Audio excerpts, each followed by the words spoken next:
Hello, good afternoon, and welcome back to the World Monoposto Sim Racing Championship 2025. And round three brings us to a returning venue, Kyalami in South Africa.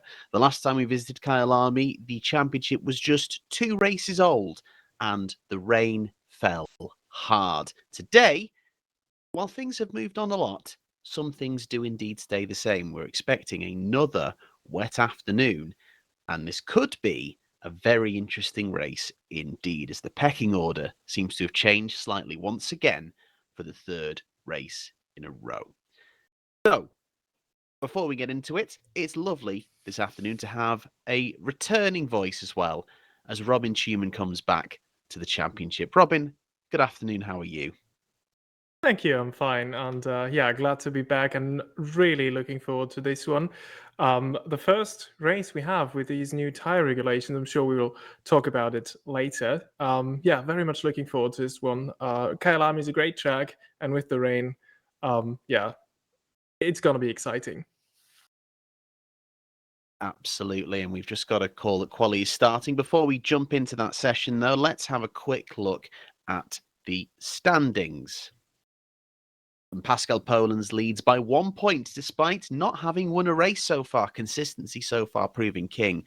Lucas Murno in second after winning out in Bahrain. Reuven Mesheder is third after winning the opening round, but he's absent this afternoon due to illness. So does that provide an opportunity for Philip Pushka and Axel Flam, maybe even Gabriel Peckley and the other Cesario to push up, while Curtis, Smith, Vella and Rustemeyer round out the top 10.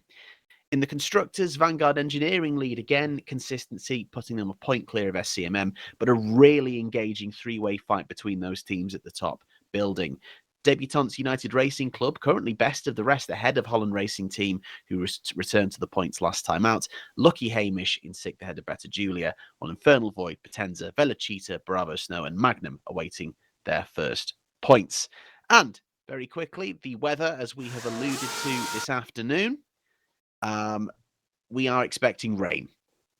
We are expecting a wet race essentially and wet qualifying, but changeable conditions throughout to the point where things are on the borderline, and that's going to prove difficult because there's no intermediate tire this season. There is dry tires and just a wet tire, which means managing the crossover period could be very difficult indeed. Okay, let's head out to the track.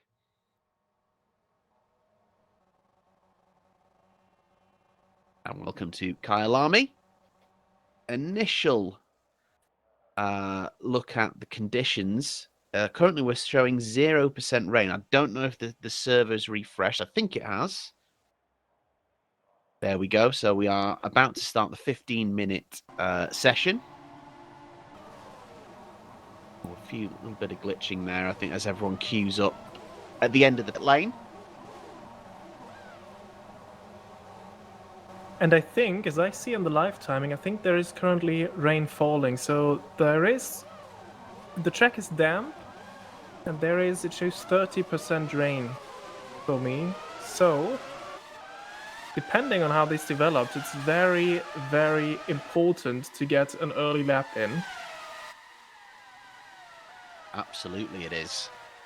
And looking at the tyres, we've only got 2 cars showing not using wet tyres, unless it's just the server updating. It's gone down to 1, so I imagine, yeah, the timing tower has refreshed. Everyone has started on wet tyres.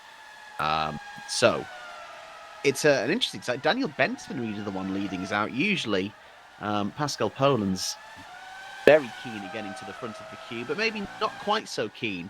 Let others tread a path through the wet conditions first, perhaps.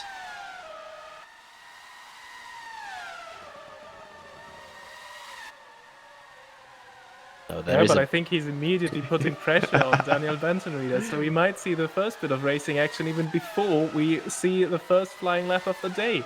I think he might try it now. Benton Reader seems very keen on being the first one across the line. And I think he should have it now, because Pascal needs to back off if he wants to have a clean lap. And he does now. So, Daniel Benton Reader will lead us away. Let's go for a lap of Kyalami through what is turn 1, known as Kink, but it's completely flat down to the first big braking zone, which is Crowthorne. Gentle in these tricky conditions, and then we run through 3 and 4, known as Juxski Sweep, before hard on the brakes again for turn 5 Barbecue. Then power down, turn 6, a big sweeping right-hander called Sunset. How much is he going to lift in these conditions? There's a sizable throttle lift through there. A little bit of correction on exit. And then into turn 7, Clubhouse. Val just twitching as he tries to get it rotated. Then through turns 8 and 9, the S's is a part of the old configuration of Kyalami. Up the hill. Turn 10, Leah Cop, awkward braking zone. Over the crest of the hill. Slowly rotating the car around through turn 11. And turn 12, Mineshaft, another fast corner. This one he does take flat. Or into 13, the Crocodiles. We go through this little left-hander there is classed as turn 14, which I thoroughly disagree with. Through turn 15, Cheetah. And then hard on the brakes for Ingwe, the 16th and final turn. And that is the circuit we are racing on this afternoon. And oh my goodness, Poland's closed right into Benton Reader, unsurprisingly going quicker, but surely that won't have helped the second part of his lap. Poland's onto provisional pole. Here comes Philip Pushka, who went purple in the first sector, only down by 88 hundredths of a second in the second sector. This could be good. He'll have had a much clearer second part of the lap compared to Pascal Poland's. This might be a provisional pole for Philip Pushka, and unsurprisingly it is by 7/10 of a second. Much better space management from him, and Victor B is in the wall. That's a front wing missing by the looks of it. I think that is Crocodiles, the corner where he went off there. It is indeed. And here comes Alexander Knezovic in an unusually yellow Holland Racing Team car, and decked out in yellow to commemorate the passing of team boss Eddie Jordan.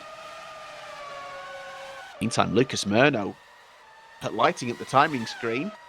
Does he deliver? No, incredibly, that final sector, it all falls apart.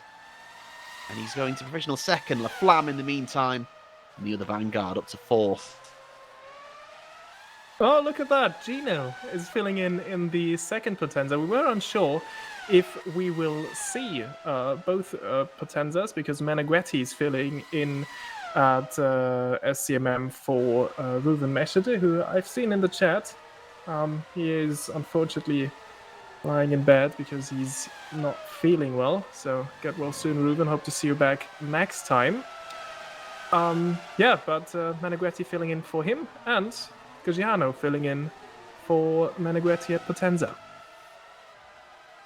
Yes, of course. For anyone who doesn't know, SCMM and Potenza are sister teams, both run by Gino Gagiano, and he has filled in and driven before. In fact, he was a full-time racer for SCMM last season. This time, just filling in for his sister team and promoting Meneghetti. Will it go better than a certain other junior driver's promotion to a main team? We will see this afternoon. Meantime, Palaro 20th. In the other Infernal Void, I imagine B was able to keep going. I think he's probably getting repaired now, and hopefully we'll be able to set a time. João Fernando on his outlap, after setting what I imagine was an incident-filled first lap, 8 seconds down. The wet weather always adding to the field spread.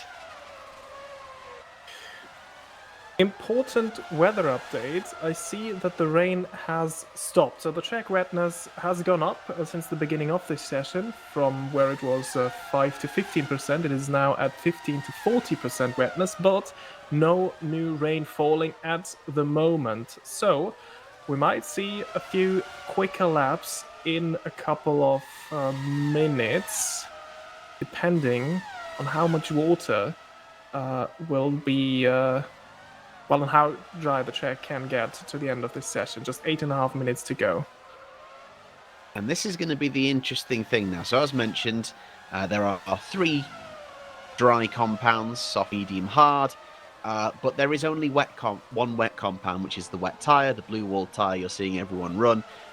With no intermediate, judging this crossover period as the track dries is going to be very interesting. It's something we could see in the race, and we will get a first competitive look at it in a moment. How quickly will everyone be able to move off of these wet tyres and start setting times, competitive times, on a dry tyre? And I will be very excited to see what Pascal Polens is able to do, because compared to the lap time to Philip Puschke, they were neck and neck after the first 2 sectors, and I imagine the third one is where he got holed up behind Benton Reader. So I think there is much more in that vanguard. So yeah, I think Polens is out right now, and we should see. I think he's approaching the finish line at the moment, if my live tracker is correct. There he is. Oh. And all of a sudden, we have a 3-way fight for pole with 3 different cars, Puschke, Polens and Murnau, all within a tenth of each other. And here comes Benton Reader, has so far had a very consistent start to the season with 2 10th place finishes, and hoping that he can move up the field, and he does indeed, up to 5th place. In the meantime, Puschke, though, that's a big improvement, and maybe benefiting from the track going slightly. Maybe he's got his eye in a little bit, but either way, 4 tenths up in the first and second sectors across the line, and that sets him clear by over a second. I think the track is drying. How much can Murnau respond? This might put him back up to the front row of the grid. Don't think it's going to be pole, 4 tenths away. Timing these laps now is going to be imperative, because we don't know if the rain is going to start again. Here comes Knežević. Is he going to improve further into the top 10? Up a couple of places ahead of Curtis and Peckley. Rigoto is in 5th, so that is impressive. That is huge for the Bravo Snow Shatton team.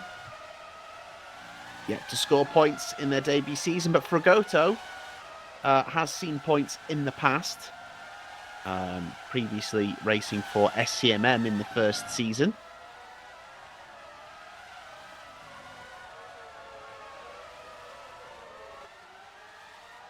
His best result coming in as a 4th place in Portugal. So he's got the talent, and maybe in the wet weather he's got an opportunity. And you know, we've seen wet weather many times be the great leveler. All of a sudden, power is much less important.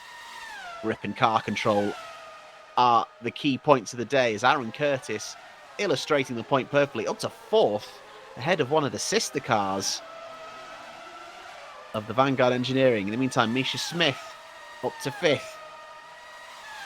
All topsy-turvy, though, as I think we're going to be waiting for many of these drivers who are being overtaken to respond. The rain has picked up again. We're at 15%, so it is raining again. So it's now or never, I think, because the wetness of the track will pick up again. And there is not much time left in this session. Absolutely. You should run a lap now, hopefully, to set a good time. Here comes Palauro. What can he do? That gets him up to 14th. This is important. If those people he's just overhauled aren't on a lap now, they might miss their chance to kind of set an improving time. Here comes Denny Vella in the Lucky Hamish racing car. Lucky Hamish announced the second driver in between these 2 races, but just Denny Vella here today. So hopefully we'll see a new driver and a 2-car lineup for that team in the future. But for now, what can Denny Vella do? The 15th for him. Oh, that's disappointing. I think, if I remember correctly, in that very first race we had here at Kyalami, he was fighting for the win in the Beta Julia, I think, back then. It was. So, yeah. That is... I think that's way below what he expects. Absolutely. I think he's very much capable of more. Maybe he has just missed it with rain up to 30% now. Maybe just missed the track conditions, although Dominic Rust now with a good improvement up to 12th. Victor B has set a lap time after that earlier crash, but only good enough for 22nd. And can Jendrik Beerhoff get himself into the top 20 with this one? Improvements are out all round, and it is enough to get him into 19th. Found himself in the Velocita. Also looking like a positive improvement, but how much will this set him forward? That is a great lap. Up to 11th, just behind Gabriel Peckley in the Cesario. And if the rain keeps falling, we could be left with quite a mixed up starting grid. Yeah, indeed. We have Curtis 4th, Frigoto 5th at the moment. So this would be huge for them. But I think there is still room for improvement, because I imagine everyone from maybe 10th downwards, there is probably still, even in these conditions, time to be found, because usually your laps are always a bit, slippery in these conditions. You make mistakes, so there is still room for improvement, and every position can count, because we don't know how overtaking will be at this circuit. We have past experience here, but that was with DRS and push to pass, and this is now both gone for this season. Absolutely, it is. Interesting note from Reuven in the chat. So Philip isn't feeling too well either, so that might affect him this afternoon. But so far, on provisional pole in the SCMM, we've seen in the last couple of races the SCMM being down on power, and noticeably so. Couple of issues as they missed their upgrade deadline for the last race, so didn't bring any upgrades to the second round of the championship. But today they do, and unsurprisingly, it's all drag reduction. 7 points upgrade points used, as Gino Gajano, the team boss who made that decision, gets his sister car up to 13th. SCMM obviously, though, reducing drag with the upgrades, but then obviously with it being wet and due to the nature of the circuit, that them being down on power and straight line speed, not as much of an issue this afternoon. So they're going to be much closer to the front with Cesario and Vanguard, it seems. Yeah, absolutely. Sergio Meneghetti at the moment only 11th, and it doesn't look like an improvement so far. And I think at the front, I don't think we will see any big improvements anymore now, if any. So I might even say Philip Pushka has got this one in the bag. The wetness is increasing still. The rain has stopped, but it's too late now to make any difference. Yeah, and he loses it out of the final corner. There is contact with the wall. Not picked up any visible damage, but I imagine the car will have picked up something. He did quit back to the pits then, which I don't think you're supposed to do. Maybe he thought the timer would run out. I'm not sure. Well, I think he would have had one more flying lap, but it is not like that could have been an improvement, because he was so slow on the main straight. I think if you escape to the pit lane, you're just not allowed to leave it anymore in qualifying. So that he makes should sense. be fine. I think it's only in the race when you have to wait for race control to allow you to get back to the pits where you're penalized for it. Oh, very good point. In the meantime, Axel Laflamme, who I think only set one flying lap at the start of the session, almost I think missed out on having the best track conditions.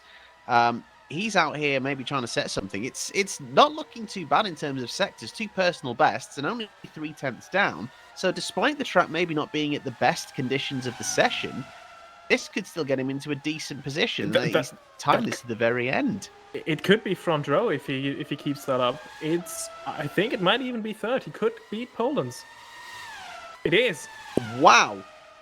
Well, you thought he'd missed the boat, but he seems to have timed it perfectly, and he's ahead of his teammate in qualifying for the first time this season. That's a great little move from Axel Lafam, and I think with everyone pulling off, that does give us our provisional grid. Now, as Fragoto is flying in anger, but there's not looking like much improvement here. Will Fragoto peel off from this? He was going quite quickly down through Mineshaft. No, he calls it quits. That is our provisional grid. Philip Pushka is on pole for SCMM. First pole of the season, I think I'm right in saying, ahead of Lucas Murno, Axel Aflam in third, ahead of his teammate Pascal Poland's Peckley, who was languishing down in 10th early in the session, has managed to find a lap and got the second Cesario up there. Aaron Curtis, a great result for them, ahead of Misha Smith. Daniel Benson-Reed at 8th. Fragoto equally should be very happy for Bravo Stowe Shatton ahead of Alexander Knezovic in the yellow HRT for today. Diogo Meneghetti subbing in for Reuven Meshida. He's 11th ahead of Maximilian Jaeger. Harley Self of Velocita, the highest of that family of cars, ahead of team boss and sub this afternoon, Gino Gajano for Potenza Esports. Rustemeyer is in the other United Racing Club car ahead of João Fernando. Denny Vella will be disappointed with 17th, especially as mentioned by Robin, how well he performed in the conditions at the circuit last time he was here. Mateus Machado 18th ahead of Jean Palaro and Jendrik Beerhoff, who round out the top 20. And then our final two, Paolo Willami and Victor B, who survived that early scare to round off the grid. So we are just moving into the warm-up session. There will be a 10-minute warm-up with the race starting just after past. We're going to have a very quick break, and when we come back, it'll be lights out for what promises to be a very interesting, if not minorly chaotic race. Kyalami. See you in a sec.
Hello and welcome back to a wet Kyalami for the third round of the 2025 World Monoposto Sim Racing Championship. Just join us at the end of warm-up. Lights out any minute now. So let's go through the slightly affected starting grid from a wet qualifying session. And on pole position, let's try that again. Pole position, Philip Schka for SCMM ahead of Lucas Murno. It's an all Vanguard row 2. Axel Flam out qualifying Pascal Polens for the first time. Gabriel Peckley alongside a fine performance from Aaron Curtis in the United Racing Club car. Misha Smith 7th alongside Daniel Benton-Reeder in the Better Julia. Row 5 sees another fine performance in the form of Darbo Fragoto for Bravo Snow Shatten ahead of the other Holland Racing Team car. Diogo Meneghetti is in for an ill Reuven Mesheder in 11th next to Maximilian Jaeger. Harley Self and Gino Gajano, another super sub there in 14th. Dominic Rustemeyer in the other United Racing Club car alongside João Fernando in the other Bravo Snow car. Denny Vella, the lone Lucky Hamish racer in 17th alongside Mateus Machado. Row 10, John Palauro and Jendrik Beerhoff from Infernal Void and Veloci Virtuale, respectively. And Paolo Alami and Victor B round off the 11th and final row of the grid. So, Robin, I'm going to throw you on the spot immediately and going to ask you for a prediction this afternoon, which is going to be very hard, admittedly, considering the conditions and how close it potentially seems performance-wise between those three teams. But what are you thinking? Well, after seeing that pole lap, I will be going for Philip Puschke wins this race, but I think we will definitely see less than 15 finishers. These are the two predictions I will make for this race. What about you? I'm going to go for Pascal Polens for the win. Yet to win this season, but obviously leading the championship due to his consistency. I think Polens maybe didn't quite time his lap very well. I think on pace is going to be very, very close to Puschke. So he might win this afternoon. Puschke might win as well, but obviously I'm not just going to pick the same thing as you. But yeah, it's going to be close. I think Polens has got a really good shout, even though he's in fourth. And in terms of number of runners, I'm going to say we will have 11 runners exactly at the end of this race. Oh, okay, that is an even bolder prediction. Hats off to you if this is right. I mean, look, I could be completely wrong, but it's going to be really tough to manage with no intermediate tyre and the crossover between wet and dry. It's going to be quite difficult to judge, I think, for many this afternoon, and I think some will fall foul of it, but we shall see. An eye out for Victor B there, who is promoted ahead of Paolo Willami, you will see. Willami serving a three-place grid penalty from a previous infraction. He's got pedal problems, as mentioned by Paul Muller, the Infernal Void boss in the chat. So that caused him to retire last time out in Bahrain. Hopefully, he can make it through this afternoon. There's going to be drama up and down the grid. I think we're seeing some people slightly out of position. Some people will take to the conditions better than others. This could be a very tasty race indeed. The first few laps, almost guaranteed. Just wait for everyone to join on the line. We had a formation lap in the previous race. They tested it again ahead of the race, but it did not go very well. But as you can see, they are going to go for it. So I'm expecting quite a long hold. We will head round for a formation lap initially, and then we will have 67 laps.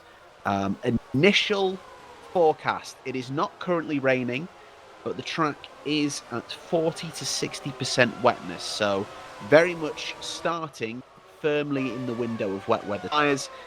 But as mentioned, it's not raining. So we'll be keeping an eye out for how quickly that track dries out and when those wet tyres start to overheat and people start to risk a dry tyre. Yeah, just for a bit of a sense of comparison, this is wetter than it was at any point during qualifying the track. So this is now an extra level. And is this That has to be like some graphics issue. I see Danny Weller is listed on mediums here, but oh, Oh, hang on. is he really on the medium? The timing screen that I can see also has He, him on the oh dear. option also known as the mediums. Um, that uh, we've had people almost see Oh, the. Oh dear, yeah, that's not good. Sometimes people have had game glitches and it's put people on the wrong tire to start with. So I would have to think that that is a glitch and not a choice. And I wonder if he's going to maybe try and start from the pit lane instead on the right tire. Yeah, I think that maybe is a game issue rather than a choice, unless he has just risked it and got it wrong. Hard to tell. yeah, he's back in the pits. I think he will be starting from the pit lane, and yeah, there is no chance here. He wasn't even able to do the formation lap properly on these tires, so this just shows you how wet it is and how difficult this will be to handle. Let's just hope that this doesn't negatively influence the starting procedure that we're about to see now. Hopefully. Indeed. So everyone slowly pulling up. Again, just a reminder, the usually orange HRT car in yellow for today to commemorate the passing of Eddie Jordan. Decked out like his famous cars. But everyone is in position. We can see Vela just to your left heading to the end of the pit lane. And now we wait for the lights. It was an issue with how long the hold was. It wasn't too bad in Bahrain, but I think he was getting there, especially considering the temperatures. But we're off now. The revs come up, the lights come on, and they go out in Kyalami for the second time in WMSC history. It's go. We run down to turn one. It's Pushka versus Murno. Both the vanguards are side by side as well. Who's going to be brave on the brakes? Everyone trying to get out of the way of the spray. Onto the brakes we go. Murno is in the lead. Can he hang it around the outside? I think Pushka's going to have the transition. He's going to stay there. But Murno's managed to stick his nose in and keep it there. And Murno is indeed into the lead. And in the minute, Pushka was just trying to keep the vanguards together. Oh, and there's a big slide there from someone. That's the Flam struggling. And he's dropped a place to Peckley. The vanguards almost side by side throughout the first 5 corners. But they hold it together. And so far, unless they've got incidents further down the order, everyone seems to be through and taking it easy. And it is Murno from Pushka, from Poland's, from Peckley, from LaFlamme, Benton Reader holding on to 6th, Curtis 7th, Smith in 8th, Gustavo Fragoto stealing the points ahead of the final HRT for Knezovic, rounding out the top 10. And a reminder, this season, that top 10 is all point-scoring positions. Oh, and there's a big... Oh, dear, someone seems to have a big move there into Leacop, but no contact. And Meneghetti, he started 11th in the SCMM, has clearly had maybe a slide or a moment somewhere, all the way down in 20th. Vela is already up a position after starting from the pit lane. And he's going to hopefully try and make some progress through. But oh, there's contact and there's one car in the wall. And we do have our first incident. That's Meneghetti, and is that Velami, I think? Yeah, it's a Magnum. Oh. Well, that's. I think that will be a penalty. It was in the briefing notes ahead of the race. You had to get into the pits ahead of the cone at the start of the pit entry, and Velami's just crossed that, so that will be a penalty for him, absolutely. Damage to boot, but we'll get a replay of that incident in the moment, but... Yeah, all very wrong there. Meneghetti will surely have damage as well. Yeah, I think it was Willami lost it on the exit there, and then was collected by Meneghetti at no time to react.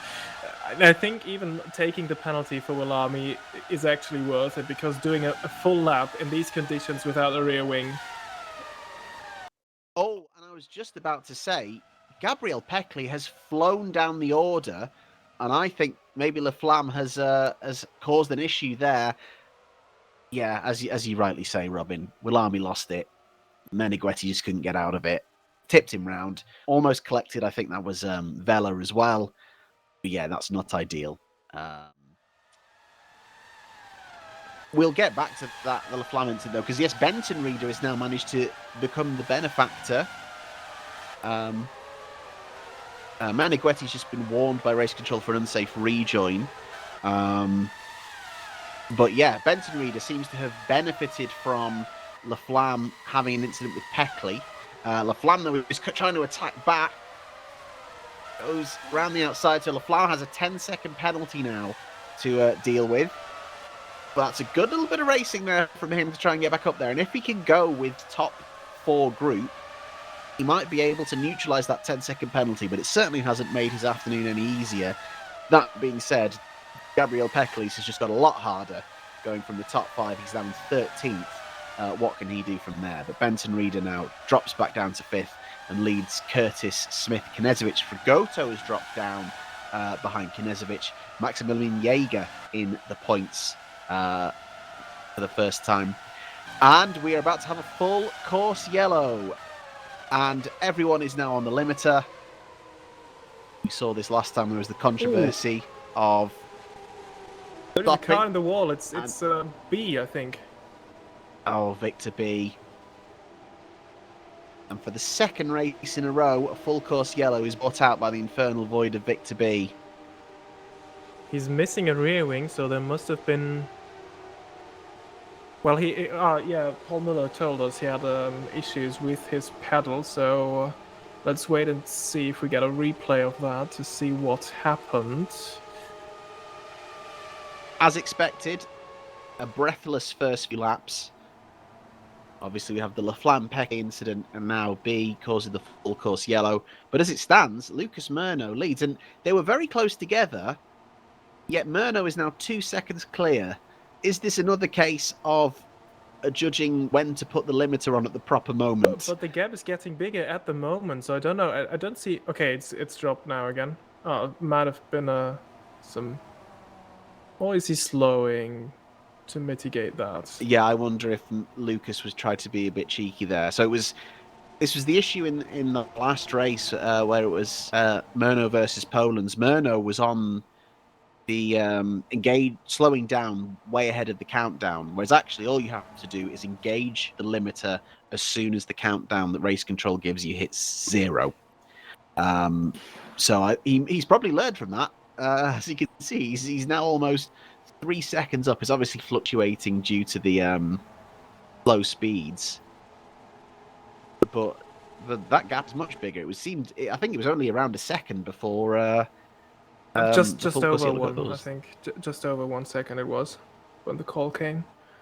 Yeah, so he seems to have gained a lot from that, and now Pushka being followed very intently by Poland's, and then obviously get back to Laflamme, and then the rest of cars that make up the top 10. But again, hats off to Lucas Murno for taking the lead round the outside of turn 1 and then just keeping his nose in. And I think it was quite cleanly from what we've seen. We've also not heard from race control, so that was an incredible move. I actually thought he was going to drop behind the vanguards because he ran very wide into that hairpin, but somehow he made it work, and he already started to build a bit of a gap. Absolutely, a brilliant start from him. And we were expecting SCMM and Vanguard to come back to the fore again this week, because both of those cars bringing upgrades, whereas Cesario did not bring any, and then the wet conditions maybe suiting SCMM and Vanguard more. But Murno is up there once again, and so is Peckley. So the car clearly still performing in these conditions. Obviously, Peckley knocked down the order through to the incident with Laflamme. So this is interesting. This really could be a three-way fight for the win today, if Murno doesn't check out at the front. Because as you can see, Pushka and Poland's both very close together, both in pace and physically at the moment, as we await the resolution of this full course yellow. Yeah, these are the championship contenders of last year. Well, the ones that are still competing in WMSC. Of course, Yannis Wilborn retired after winning the title last season. But these are the same three that we saw fighting it out at the front regularly last year. So I am very excited to see that once the green flag is out again. Yeah, this is going to be very interesting, and it promises, with the way the update system seems to be playing out this year, that we're going to get ebbs and flows between these three, hopefully all season long. So this is going to be fascinating stuff, indeed. The Aaron Curtis, who has done well at the start to hold on to sixth, and making good on that solid qualifying. I think I'm very happy to avoid the chaos, and basically they remain where they started. Yeah, and I think this is all about keeping your nose clean today, because I think if you just manage to stay out of any incident, then you may almost be guaranteed a points finish, as I expect this race to go. So, yeah, I think we've seen that often last year.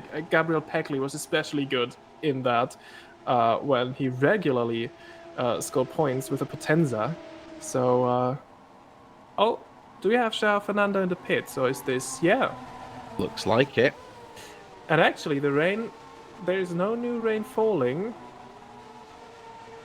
Yeah, It's getting a bit drier, but I don't think it's time for slicks yet. No, track wetness has dropped from 40 to 60 to 5 to 40%. Machado in as well. I wonder what's prompted that. As far as I can tell, they're both sticking on wet tyres. So maybe there was some contact between the two and they're just getting something repaired, or maybe they're just thinking, oh, might as well have some fresh wet tyres and we can run for longer. But if the rain is stopping, not sure how useful that will be. We'll see how that kind of comes into play. Yeah, might as well be that they had also some sort of contact in the opening lap and they decided, well, might as well fix that now as everyone has to go slowly anyway. But yeah, it seems like they stuck with the wets. Still not updated, so I think this is not a glitch, but they are indeed on the wets still. So as Reuven points out, we have another very long full course yellow. Both of the full course yellows last time were elongated by race control needing to dissect a couple of incidents that happened on the cusp at the time they were called. I wonder if a similar thing is happening because of the gap that Myrna. Well, no, never mind. As we say it, the full course yellow has just been lifted as we speak. I wondered if they were discussing Myrno being able to pull out a now 4-second gap. It was 3 seconds less when the full course yellow was called, but all is fine and we are racing once again. So Myrno has some clear air. It's now in the immediate instance, Pushka versus Poland. We head towards the final turn, 16 of Ingwe. Can Pascal Polens get those tyres back up to temperature and mount an attack? At the minute, it's a better exit from Pushka. You make the long run down to what is technically turn 2, Crowthorne. And look at how much Polens closes in on the brakes there. Philip Pushka is going to have his hands full over the next few laps, I think. Palaro is in the pits in the meantime, so yet another pit stop. Oh! And here comes Polens. He's pushed wide. He's not given the room, and Pascal Polens is out off the track. That is going to be an interesting one. I think Pascal Polens was going into a gap that was always closing, and kind of similar to this morning's F1 incident between Lando Norris and Max Verstappen, where for me, Lando just drove into a gap that was always disappearing and then went off the road. I think Pascal Polens very much had the same situation. Pushka did not need to move out of the way there, I don't think. Oh, we have people on slicks. John Palaro, Giorgio Meneghetti, and Jendrik Beerhoff went full mediums. Interesting. And obviously, as you say, the track is drying. I get why cars further down the order are going to take this risk. And you can see there is a visible dry line, but you better be able to stick to that dry line quite religiously, because if you go off it, there's not going to be any grip, as perfectly demonstrated right on cue by Jean Palaro. Completely understand, if you're a lower team, you want to get the jump. Say a lower team, a driver just lower down the order. You want to get a jump on others by, timing the switchover right. But this is exactly what we said would happen. People would misjudge it when there's no bridging tyre in the form of the intermediate. Yeah, because this now looks really like perfect intermediate conditions, and yeah, but it's just too wet. You can just see that there. Even if we have a visible, or well, what seems to be a dry line, and John Polar is actually doing well by sticking there. It still seems to be too wet, so I think we can safely say that this is the wrong call at the moment. Still no new rain falling, and I really think people might also start to struggle now with the temperatures in these with these wet tires, because they will overheat quite easily now. Absolutely. It's interesting. Jaeger, who was up in 10th, is one of the people who's tried the dry tyre, clearly thinking that they could get even further into the top 10, but at the minute it's really costing them, and that's allowed Dominic Rustermeyer to now inherit a spot in the points. He's holding off Gjano and Peckley. Obviously, Peckley trying to recover from that earlier incident with Laflamme. And a couple more going in. And Pascal Polens has just been given a 5-second time penalty. For pushing Pushka off track. Did we miss that, or is this the wrong way around? The word then was definitely Polens and not Pushka, right? I heard that as well. This is why I'm glad you were also added onto the list of being able to hear race control. That said, Pascal Polens has got a 5-second time penalty for pushing someone off track. Now, while I don't think Pushka should be penalised for that incident, I don't understand why Polens would be.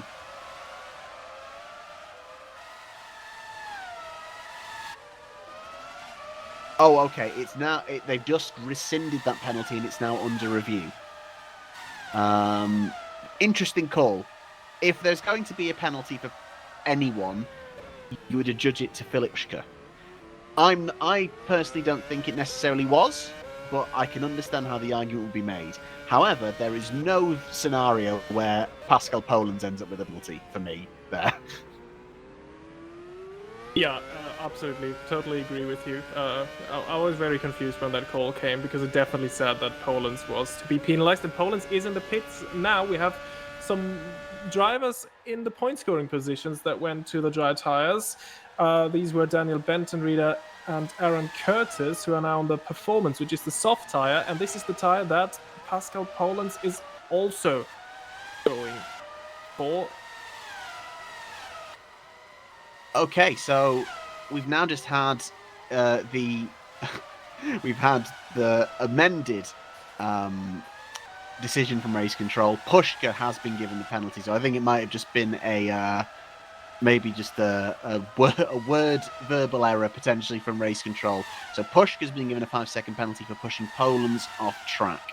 I've made clear what I felt the incident was. What do you think, Robin? Well, I tend to agree with you. I think Polens kind of went for a gap that was always going to disappear. This is where the racing line was going, and yeah, I mean, I can see why they make this decision, but honestly, I probably, if I was in race control, I wouldn't have just said, well, racing incident, or yeah, no further action. Indeed. Now, there's a couple of interesting things going on here as we kind of keep up with this breathless race. First of all, it seems like Murnau has made an error at some point, because Pushka is now less than a second away. Also, Ruben Meshida picked up on something very interesting as that penalty was being rescinded, is I think Pascal Polens crossed the pit exit line way before he should have done.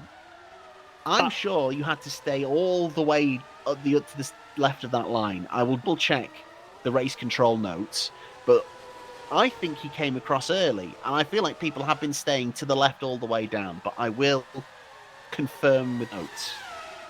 And I think, while you confirm that, Polens is gaining on Murnau and Pushkin after switching onto the slicks. Bentonreader, who was one of the first ones to switch onto the slicks, has just set the fastest lap. So I think Murnau and Pushka will need to stop soon, because Polens will be taking the race lead when they stop. It's now way too late. They're way past the tipping point.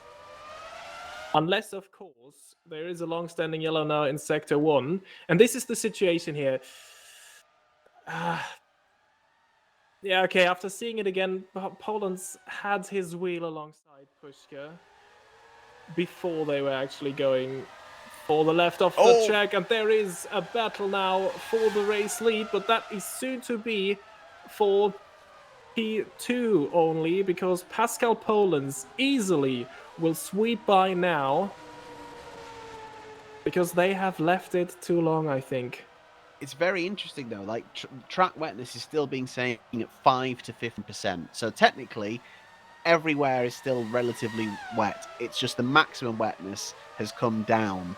But it seems now to very much be perfectly fine for the dry tyre. And Pushka there having a bit of a weird exit, but all the way down we go. As you can see, Pushka staying all the way to the left-hand side of that white line, which Poland's didn't. Now, looking at the graphic that's been provided by Race Control, it doesn't actually show in the graphic all the way down to the end. It only says that the little red painted area of track is off limits. So, potentially open for interpretation. It doesn't actually say.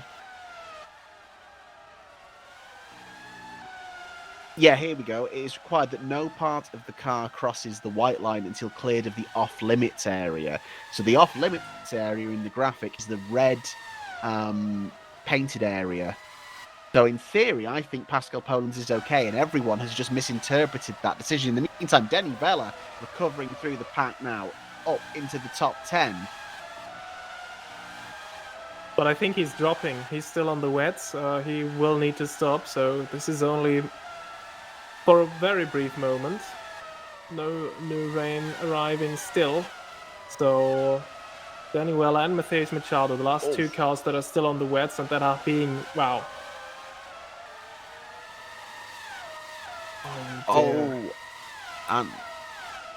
And La Flamme has now got another 10-second time penalty for an unsafe rejoin.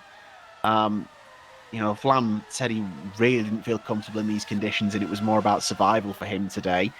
And, he out-qualified his teammate, but in the race, he's not been able to steer clear of trouble. And it's a shame, because he's got the pace, but he just doesn't seem comfortable in the wet in these cars. And yeah, it's another penalty for him. I'm not even sure what the initial incident was. It was clearly contact between him and Peckley. But yeah, then he's clearly had enough and not rejoined in the smartest of manners. Well, the three big winners of this first round of pit stop as La Flamme leaves the track again. This time, no unsafe rejoin. But the three big winners are Daniel Benton-Reader, who's up to 4th, and the two HRTs who snuck up into 5th and 6th as we see a penalty for Paulo Willami. As we did not hear from Race Control, this most likely is... he came out of the pit lane, so most likely it is speeding in the pit lane. And is he really on wet tires still? No, I think that might be a visual bug. I think the timing sheet is showing he's on the option, so the medium tire. So I think that will update. He seems to be throwing it around quite quickly. There we go. Yellow walled medium tire updated. To answer your question, Felipe, so Meneghetti is full-time driver for Potenza, but oh my word, so, it's all going on. We've just cut to some action on track, but then we've just had Race Control give us a warning, and partway through the warning, they forgot the name of the driver they were giving the warning to. I think everyone's lost their minds. In the meantime, though, Axel Laflamme, that is a great move at the inside of Aaron Curtis up 7th. Work to do for him this afternoon.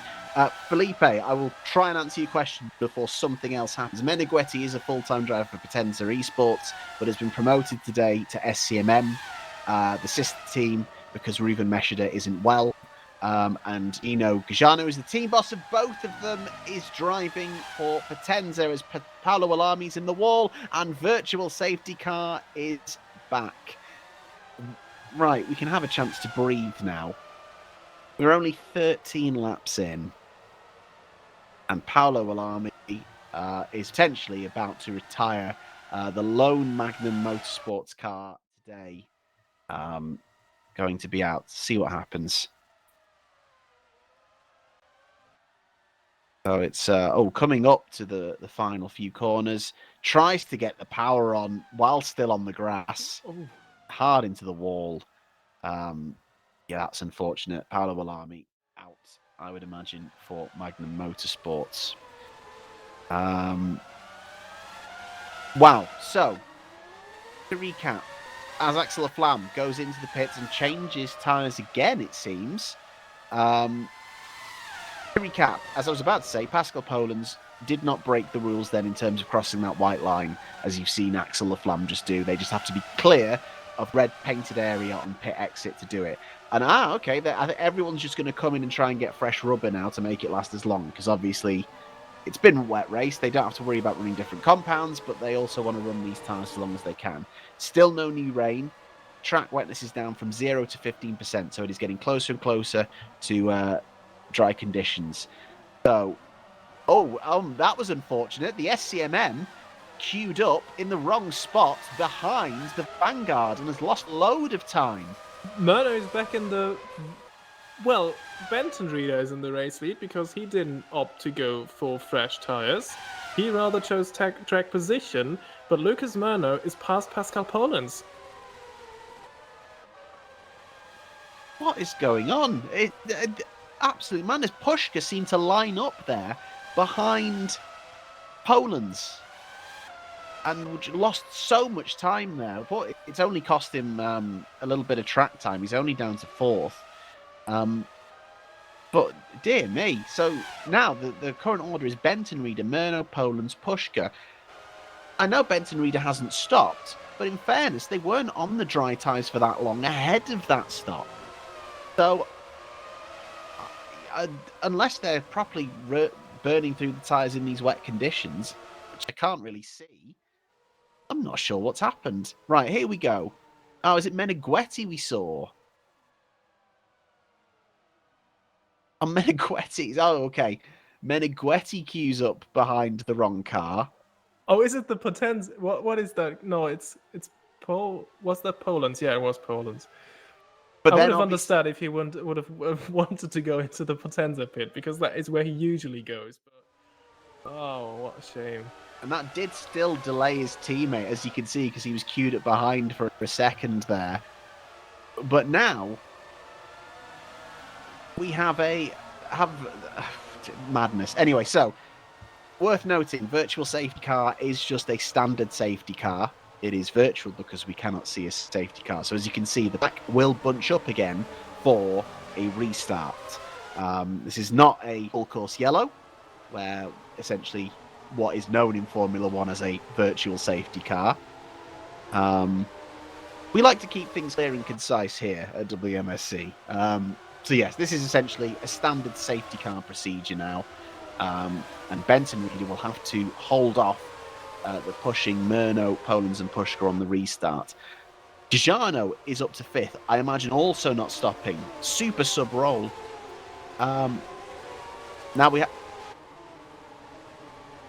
Oh, and now we have 10-second penalties for Benton Reader, Murno and Pushka for ignoring safe car procedure. What is going on, guys? Laflamme has got 15 seconds, if I remember rightly. Benton Reader, Polens and Pushka... Benton Reader, Murno and Pushka now have 10-second time penalties. Polens is in the box seat now all of a sudden. Yeah, so he will not feel too bad about losing out to Murno now. I will note that down and check how many seconds each driver has as penalty, because we fell foul of that one time when we were celebrating that Gabriel Peckley put a Potenza on the podium, only to find out that he still had a 5-second penalty and didn't even score a point last year in Canada. So yeah, 10 seconds for Benton Reader, Murno and Pushka for ignoring safety car procedure. I'm not sure. That was the only detail given. I'm not sure what aspect of the safety car procedure they have ignored. And then Laflamme, for contact and an unsafe rejoin, has, I believe, 15 seconds of Yeah, penalties. now that we talk about it, I think we heard from race control that Laflamme got another 10-second penalty, which means he has now 15 seconds worth of penalty. But if I remember correctly, then Laflamme for the first incident already got 10 seconds. So in my books, it should be 20 seconds.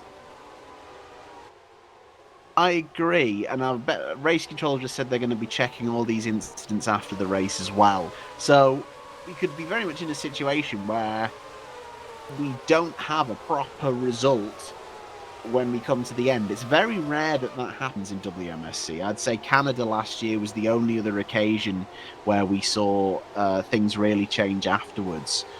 But But yeah, that was when we had safety cars, like in the far last few laps. Now we're still only. What lap are we in? I even forgot. We 20? This is 17 of 67. We've not even had 20 laps. And it's just been non-stop things happening. So we've lost Jendrik Beerhoff at some point as well. I'm not sure how, why. We saw B and Kyalami have both had incidents that have caused them to retire.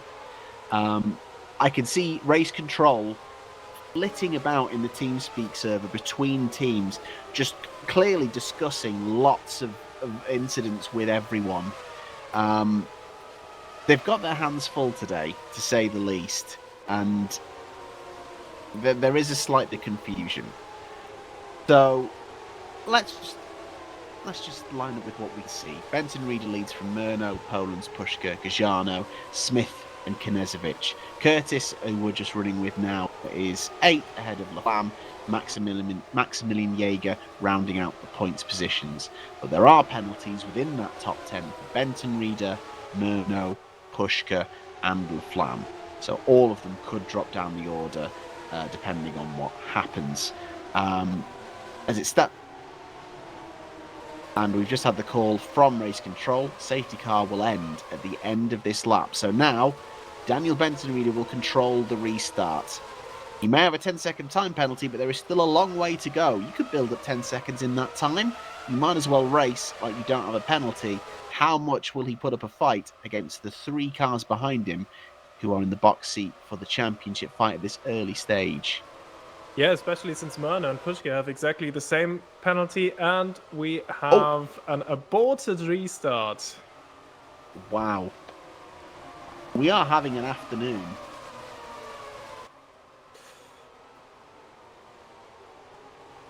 And here we go. And Paul, you've absolutely called this. It's because the lapped cars were not unlapped themselves yet. Oh, So we saved ourselves here from an Abu Dhabi situation. We have, yeah. So the elapsed cars will now unlap themselves. The start was aborted just in time. My goodness, though. I think race control maybe have gotten a little bit flustered by the flurry of early activity.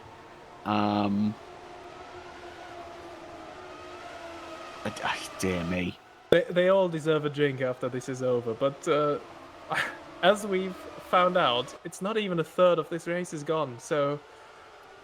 Oh dear, this is going to be a very interesting, chaotic, but exciting afternoon. I'm just going to message one of race control. Not that I'm expecting anything back from them. They're probably a bit busy. But I am going to drop them a message just to confirm the penalty duration for Axel Laflamme. Yeah, because I if my maths is all right, and I'm pretty sure in this case it is, Yeah. it should be 20, because I think he got 2 10-second penalties.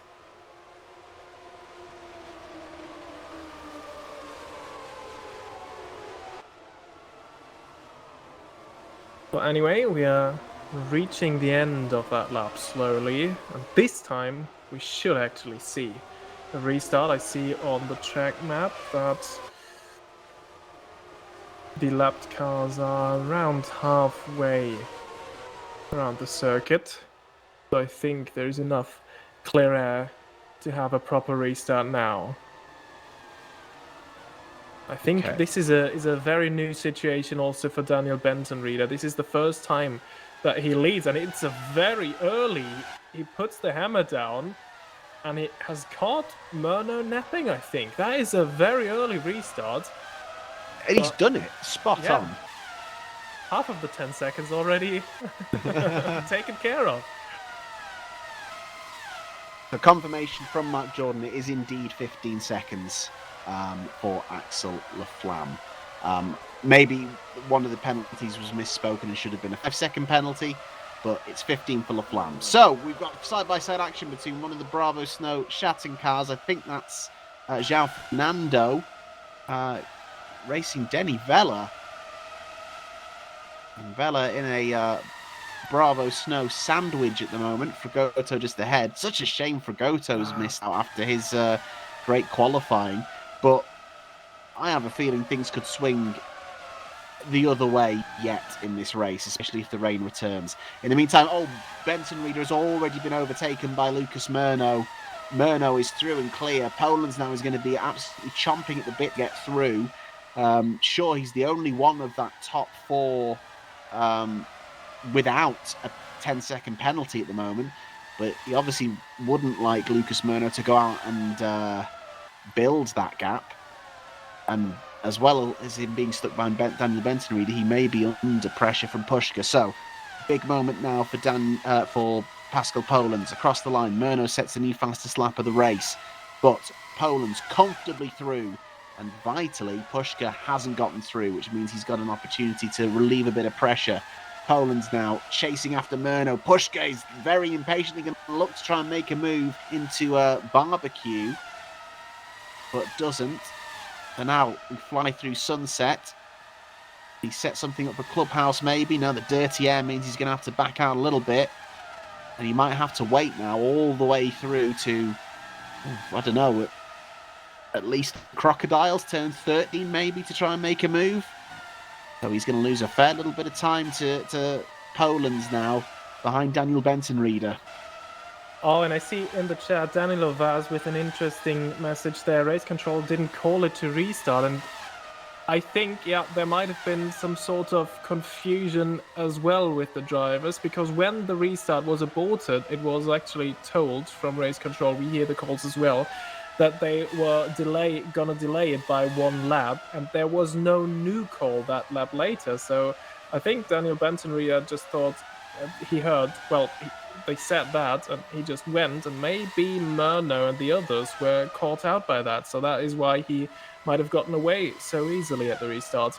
Yeah, this is a good point, because obviously that one lap wasn't clearly going to be enough time for those lapped cars to rejoin the back of the field. So it was a little bit Abu Dhabi 2021-esque in that sense. It was just kind of, right, let's go, but a miscommunication. I don't think it was, definitely not an intentional issue from Benton Reader. I think Race Control had so much to deal with. They've just maybe not been as clear as they could have been in their communications. And in the meantime, Diogo Meneghetti's picked up a 5-second time penalty for causing a collision.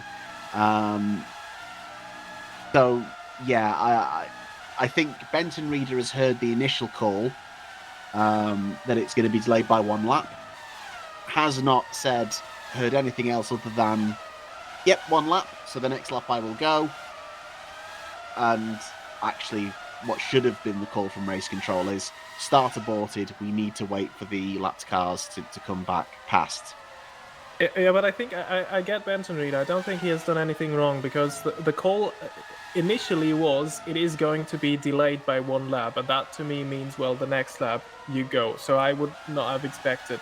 So the call that I would have expected is, if you want to delay it one more lap, you need to do another call. Yeah. If you were to start it next lap, then, no new call needed, because you technically have done that, as Axel Laflamme is going for a very late move, and there is contact with Alexander Knežević, who almost loses the car on exits.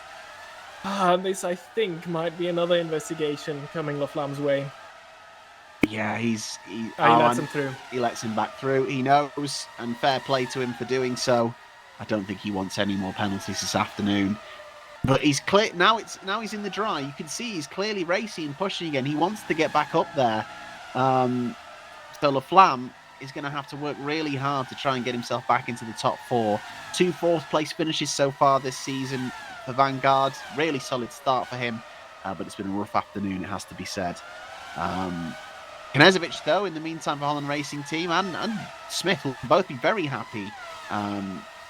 Recovering from Holland Racing Team's first ever pointless race in round 1 to both being in the points in round 2, and they're both back in the points again this afternoon. And without having brought any upgrades this weekend. So they'll be happy with the current state of play. Hopefully they can keep that up for the remainder of this race. As mentioned, there's still some twists and turns in this yet. But as it stands, not raining, track wetness down to a maximum of 5%. But it's mostly dry, and as you can see, they're getting racy with it. Yeah, exactly. I think what put the HRTs in this position is by just making the right calls at the right time and just keeping their nose clean. This is what we've talked about at the beginning of this race. Not that this is too long ago.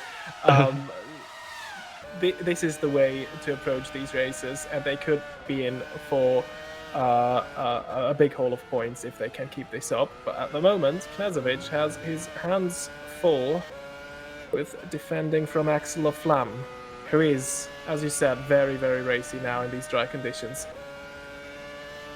Yeah, it's very interesting where he's going to try and make move. This second part of the lap, there aren't that many opportunities, and really it's all about trying to set yourself for the run into Crowthorne. He's just dropping back through these areas, and big complaints, dirty air is an issue. Remember, no DRS, no push to pass. It's all going to be about the exit of the 16th and final turn. Let's see what Axel can do. So, on the brakes, smooth. A little bit of a twitch there, but not too bad. But it's a better exit from Knežević, and I think he will hang on. And I think no wonder Axel Laflamme was so desperate to try and make the move happen. And Laflamme has been given a final warning for that incident. In the meantime, Peckley trying to go around the outside of Rustermeier, and that's a brilliant move. That is absolutely superb from Gabriel Peckley. Having to recover from an earlier incident with the Laflamme. Rustermeier's got on the grass, though. Oh, and then a bit of an unforced error there, and Rustermeier back on the track. He might have to yield more positions here. Maximilian Jaeger is coming through. Fragoto is charging. I think he's just going to be able to hold off Goto. Oh, Fragoto's going to try and look into Clubhouse. Oh, my goodness, how they didn't touch, I won't know. But that was very close indeed. Yeah, I don't think that is a corner to try anything like that. Not big enough of a braking zone. Luckily, he managed to get out of there in time, because that would have been gone from bad to worse for Rustermeier. But what a move by Peckley. That was impressive stuff there around the outside of Crowthorne. Oh, brilliant stuff indeed. I'm interested to note Rustermeier is running on the soft tyre compared to the mediums of Jaeger and Fragoto behind. So he's clearly still got a little life in those tyres. He's immediately looking to get straight back past Jaeger after that error. Tucked right up behind the rear wing. He's going to go to the left, and the move might be done before we even get to the braking zone. And Jaeger doesn't try and hang it out there with him. Goto, though, getting really close. Fragoto clearly enjoying these conditions still, even though the track is drying out. Still looking for Bravo Snowshatten's first ever points. Jaeger yet to score points. So both of them would love to be able to get something this afternoon. But they're currently just queuing up on the outside of the points behind Rustermeier. But in the minute, notably, Gajano, who is super subbing for Potenza in the points. And then Curtis still running well after that 6th place start. Gajano went for the hard tyre, except from Harley Self. He's the only one to have done that. So that is an interesting choice. Maybe he's expecting it to be to stay dry for a while now. Yeah, if it does stay dry for a long enough period where everyone around him who's on the soft tyre is going to have to stop again, that might come back his way. It really is just a little bit of luck of how things maybe get timed with if the rain comes back. I think we're all slightly expecting it to come back, but we don't know if it will. This might be it now. Who knows? In the meantime, Laflamme trying to set something out into Clubhouse, but he just can't seem to make anything happen at the minute. Knežević driving very well defensively. He's positioning his car well. And there you can see the tribute to Eddie Jordan on the rear wing there. The usually orange Holland Racing Team car in yellow for today. And this is the crucial part of the lap now for Laflamme if he wants to make the move. He's got to try and stick close, and he's getting very close into the Crocodiles even, sorry, Cheetah just coming up. Goes to the outside though, and that's going to cost him time, and really he wants to be much more tucked in. So through the final corner we go, and Knežević can just get the exit speed out of it, and he's just not going to be close enough now. Benson Reader is in though. He is going to change tyres. We will see what he goes to. Remember, Benson Reader did not get new rubber at the start of that safety car period, whereas everyone around him did. So maybe that has now come to cost him. In the meantime, Filip Puška sticking with Poland's. Murno is currently holding these two at arm's length. He managed to get past Benson Reader just fine. But remember, Murno has a 10-second time penalty, so as it stands, the next lead is still with Pascal Polens at this point. Yeah, exactly. But Murno is building a gap. So when I last checked it, the gap was 1.9, and he has more than doubled this. So this is poor maths now. 3.5 seconds. So he gained more than 1 second still since then. And what is interesting, Benson Reader had to pit, but his soft tires were only a couple of laps older than those of Murno, Polens, and Puška. So we know Benson Reader has a more aggressive driving style that may put a more stress on those tires, but maybe these top three are not too far away from another pit stop either.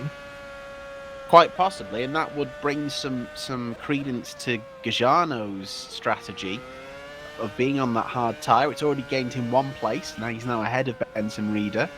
So he might go up the order, and at which point, as soon as he does, he'll be hoping for it to rain, so they can all switch tyres, and it won't matter that he's on old hard tyres and everyone's on fresh soft. So he is hoping for a little bit of luck from the weather gods, but we will see how promptly the other soft tyre runners in the top 10 follow Benson Reader in. And I've just got some very interesting intel from Kevin Peters, team boss of Vanguard Engineering. And you remember this situation, it feels like a very long time ago, with Meneghetti in the pit lane when he tried to get out, as we are watching, an attempt from Filip Puška to get past Pascal Polens. Polens hangs it around the outside and stays ahead for the moment, and I think now that move is over. Puška backs out of it.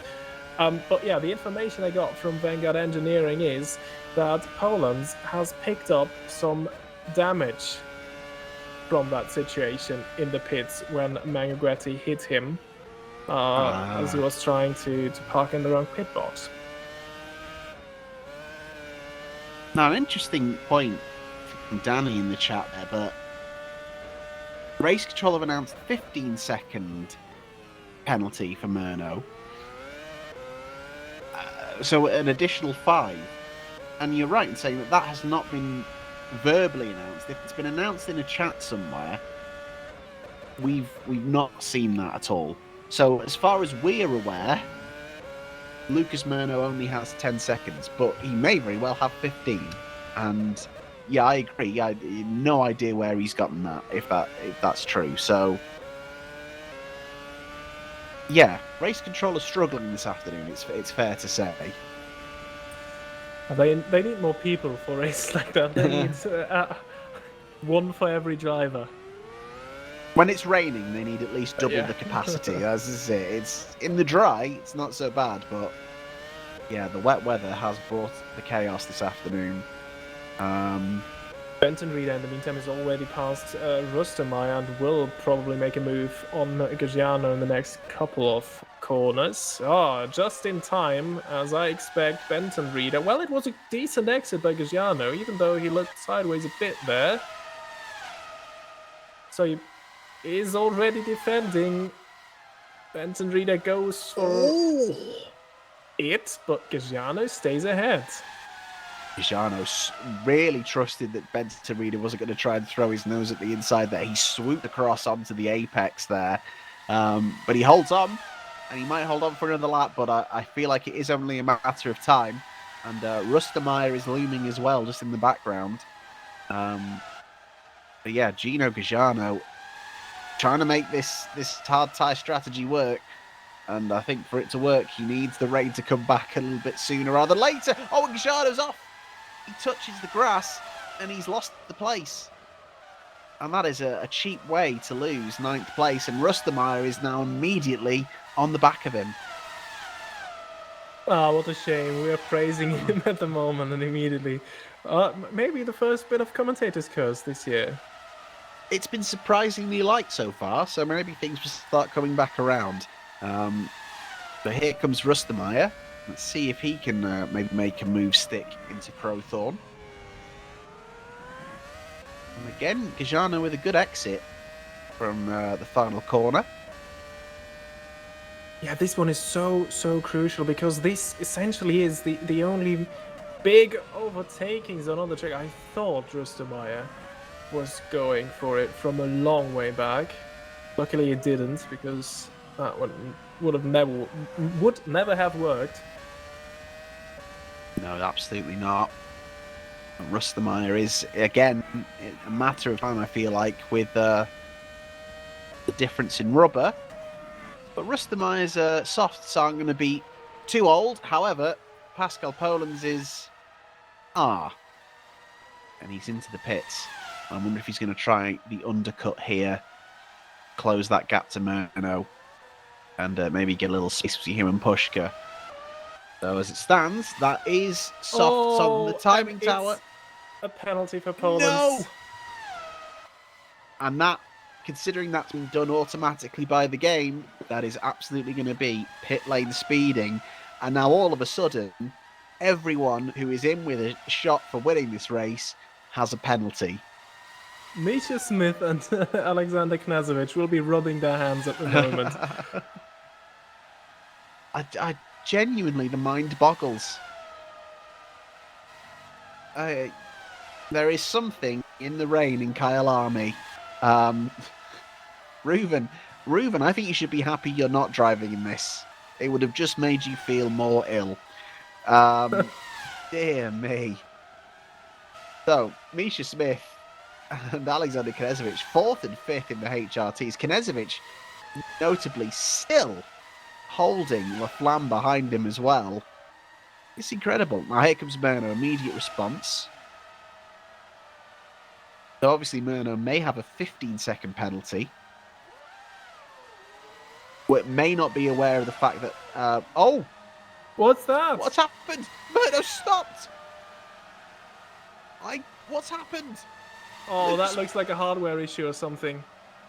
Just as he's come across the pit lane line, disengaged the pit limiter, and he's stationary. And he's off again. Wait a second.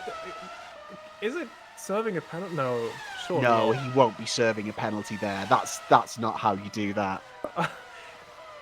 He was already outside of the pits, right? So it can't be, yeah. Is that how... Well, this is Murno has applied his 15 seconds. Surely, would you just not do that in your pit box? Yeah, at least I think in the pit lane and not past the pit exit. Again, you can't just park on... I mean... I'm going to check race notes, but surely that's not where you're supposed to serve penalties, right? There's nothing there about where you serve penalties, unless they've been told to do that by race control. Well,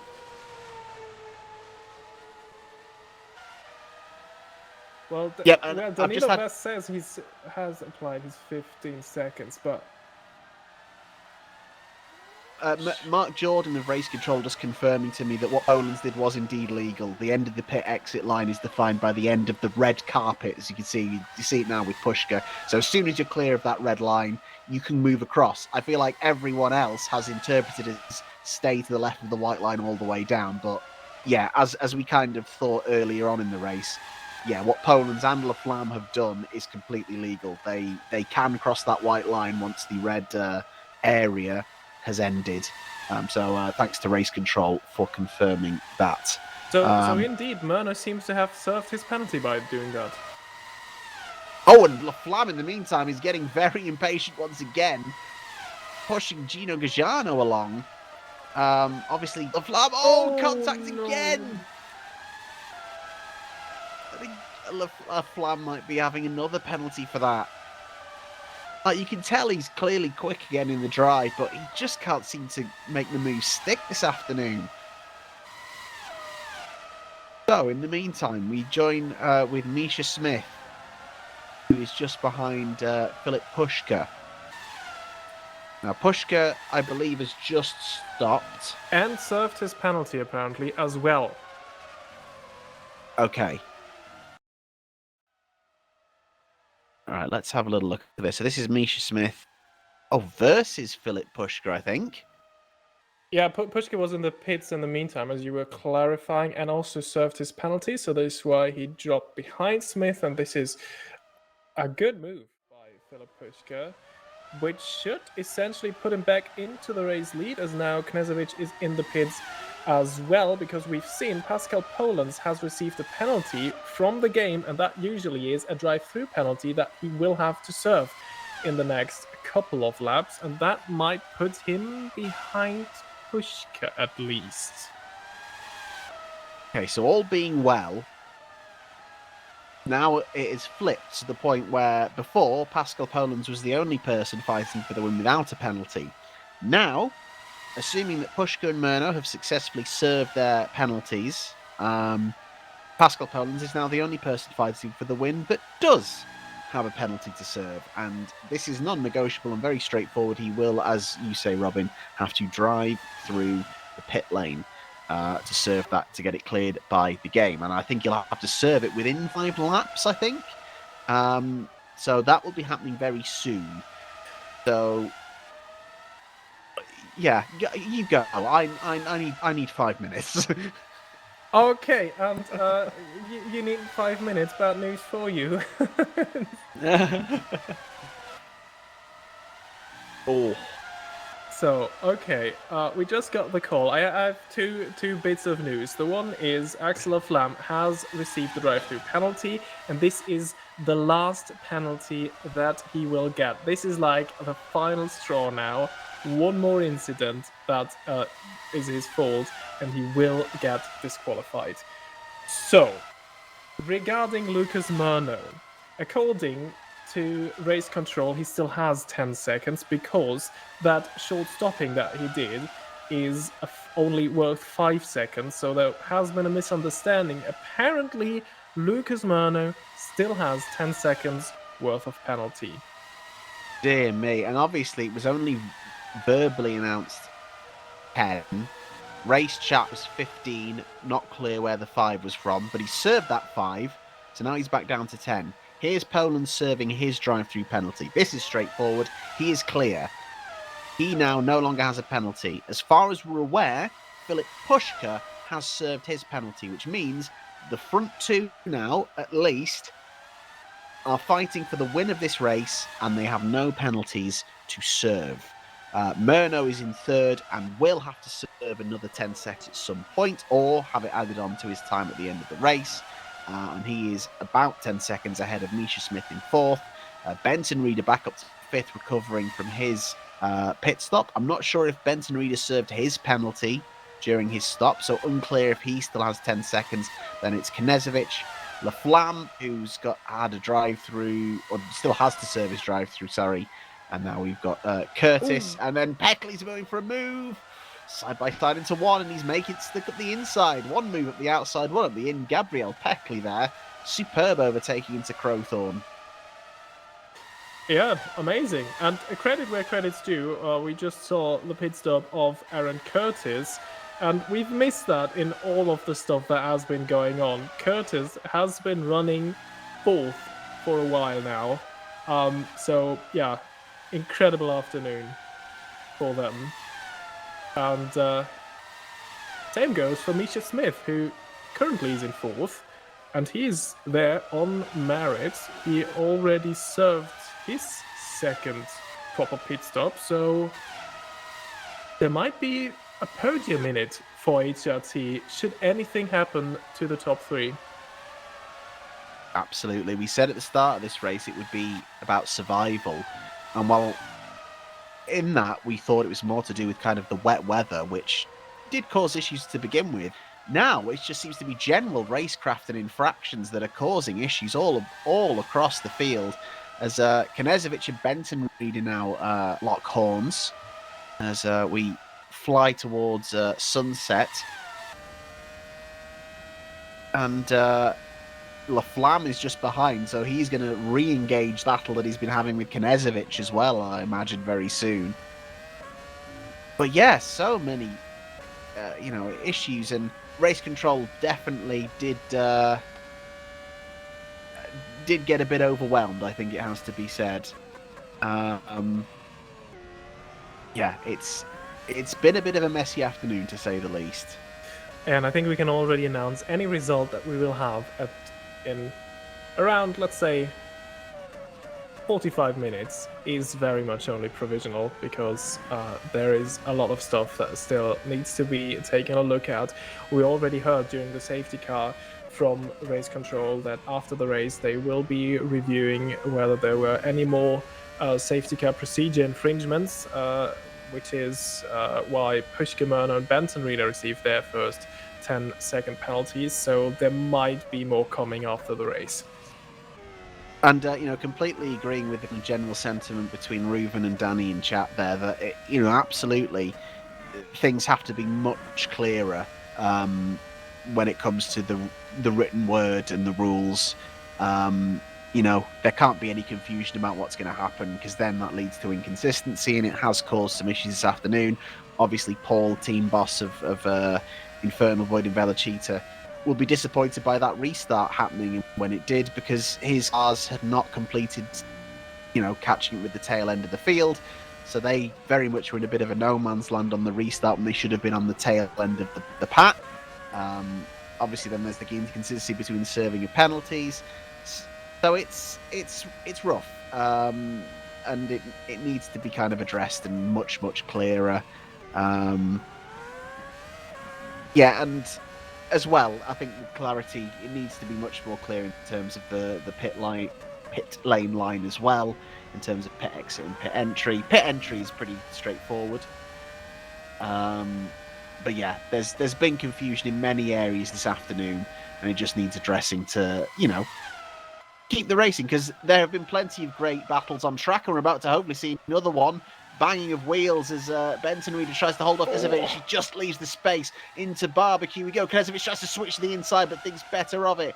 Power down. There's a little bit of a slide there. I think he might get caught in the dirty air through sunsets and might have to re-engage in the next lap.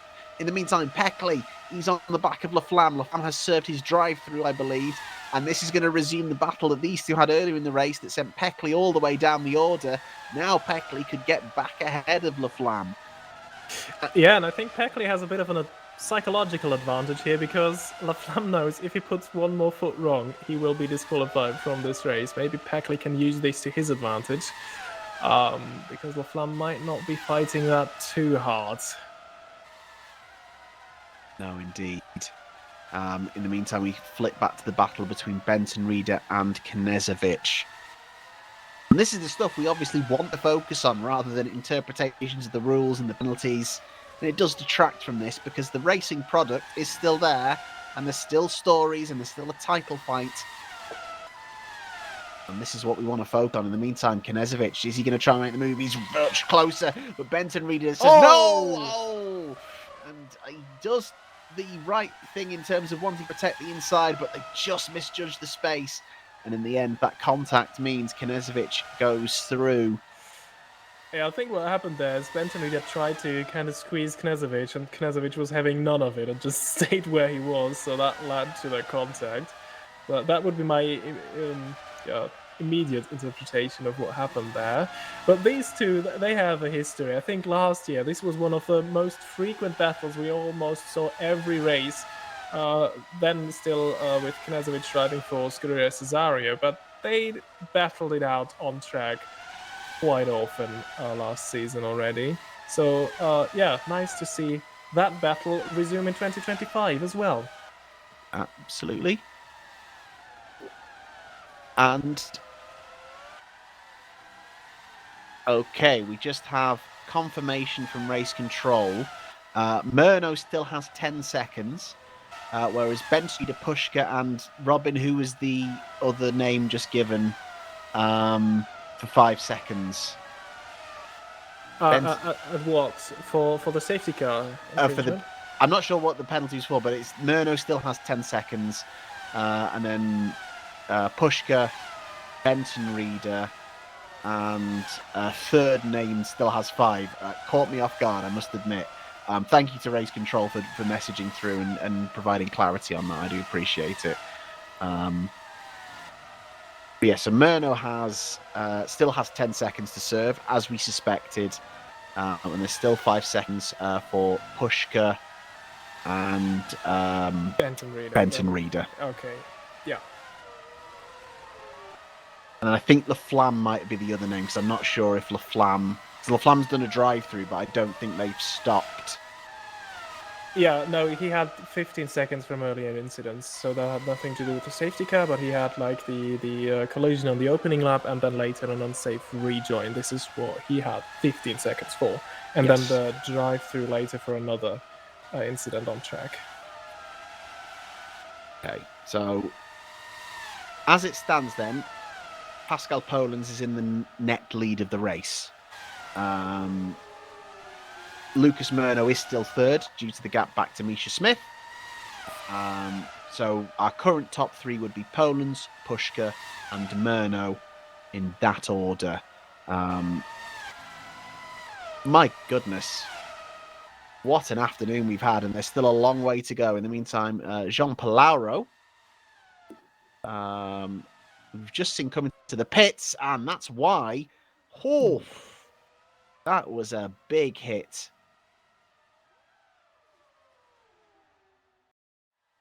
Can't blame the rain on that one, has to be said. Maybe losing a little bit of grip, catching the curb.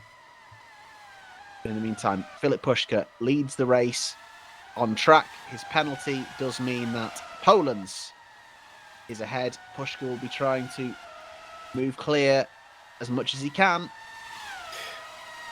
On the last lap, Pascal Polens has been gaining, so comparing lap times, Pushka's last lap was a 1:16.1, whilst Pascal Polens managed a 1:15.9.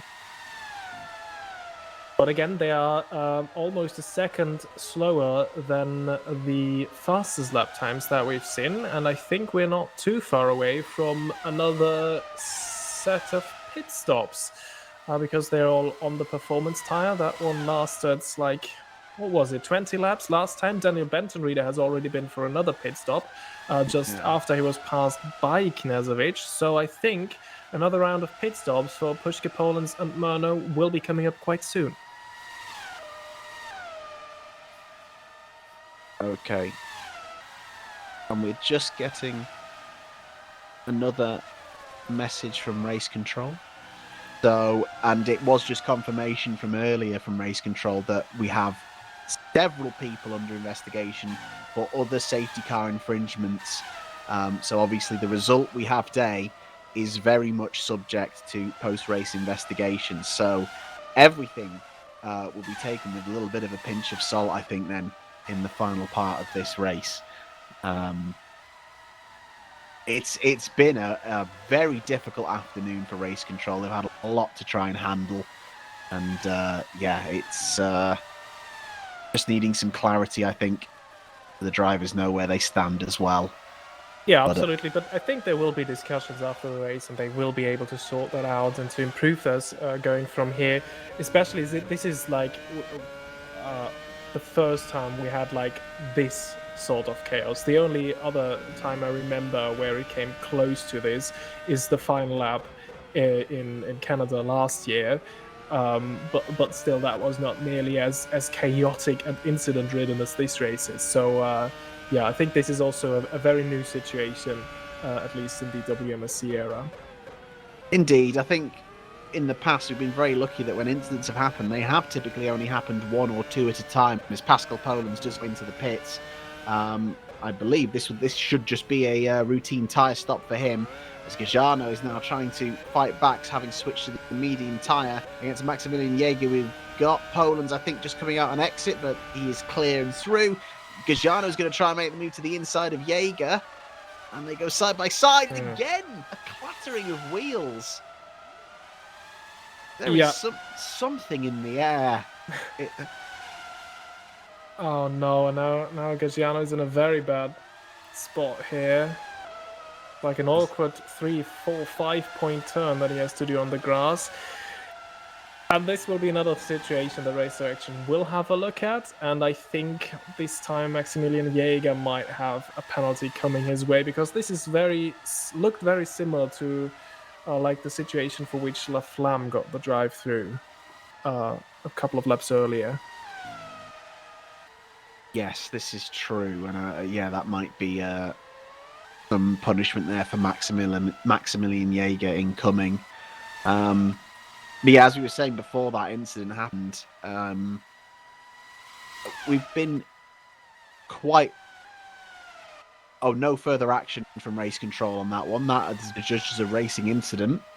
Yeah, I think what I was going to say, and that's been illustrated perfectly there by the fact that I've started to say it twice and had something happen to interrupt it, is that we've been quite lucky in terms of incidents in the past where they always seem to... There's an incident, it gets looked at, it gets resolved, and then there might be another incident straight after it. Whereas today, it feels like there's been multiple things happening in quick succession, and it's very hard to kind of keep up with. And then a judge, and yeah, it's been a difficult afternoon, all things considered. But it's a learning experience, as you say. It's something that hasn't really occurred in WMSC before. But as a neutral for a chaotic race, if you wanted one, you definitely got one. It's been aggressive to say the least in terms of the racing, as Paul Muller says in chat. And in the meantime, we nearly get another example of that. A big tank slapper almost from Fernando Labau. But Benton Reader is through, up to 12th, trying to make his way back through the pack. I was about to say something about Daniel Benton Reader, but there has been so much going on that this almost also went under the radar. Daniel Benton Reader has been in the pits yet again. I think he was in like just 5-6 laps ago, and he went for another set of soft tires now. So I don't know what happened to him, if there was any incident and he had to fix some damage, but he was twice in the pits in a very short time. Or has he served his penalty now? I'm not. Maybe he did that, but either way, Diogo Meneghetti up the inside, and praise be, it's a clean move up the inside of Denny Vella for 15th. In the meantime, Axel Flam is in, and this I think should be just a regular old tyre stop for him. Yeah, and I think if there is no more rain, this should be the last one for today. Yeah, it doesn't seem like the rain is returning just yet. Here comes Pushka. Still with 5 seconds. Murner in as well. He will probably also serve another 5 seconds. Let's see what Pushka does. Yeah, here we stops. Go. 5 seconds. And I mean, I don't know how people count to 5, but that seemed quick. Well, he did that exactly before, and I have received a message from Kevin Peters, and he said that this is actually the way they serve these like 5 seconds a piece. Just stopping shortly after the pit lane, that is worth 5 seconds. So indeed, Okay. that seems to be the protocol. Okay. Again, I think there's a communication issue because to me, if you're going to give someone a 5-second penalty, it should last for 5 seconds. But if that's enough for the rules in terms of serving the penalty, fine. So that to me means Filip Puška has cleared his backlot, as it were. So he's without penalties. Poland is without penalties. Smith is up to third. Murno should still have 5. HRT is just again still in and about it. There might still be good opportunity for Smith to get a podium, but he's going to have to fight off Lucas Murno by the looks of it, who is already with him. And here we go into the final corner. Murno might be looking to make this move almost immediately.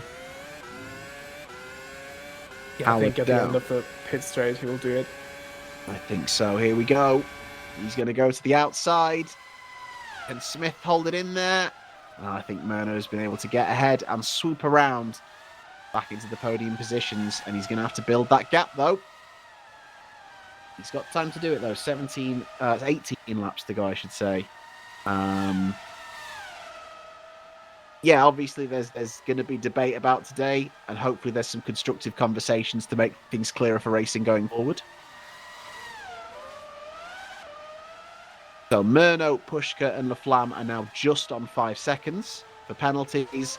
They are now the only penalties left. But Peckley's just picked one up. He's just picked one up, and that's from the game. And that is unfortunately going to be pit lane speeding. So Peckley's going to have a drive-through.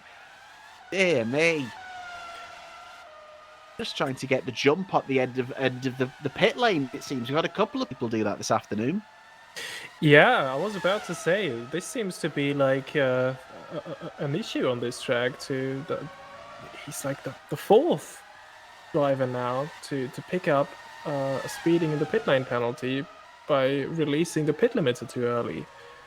Gino Giugiano, what a shame. He was on for, I think it would have been a points finish, if not for that collision with Maximilian Jäger. But he's still trying to get back into these top 10 as he passes João Fernando, whose teammate is back in the top 10, Gustavo Frigoto.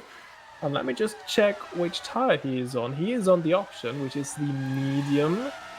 And he's been on that tire for 14 laps, so he might as well try and make it to the end on this tire, but he's immediately put under pressure by Daniel Bentonrieder, who who's that? Lucas Murno through. Oh yeah, blue flags.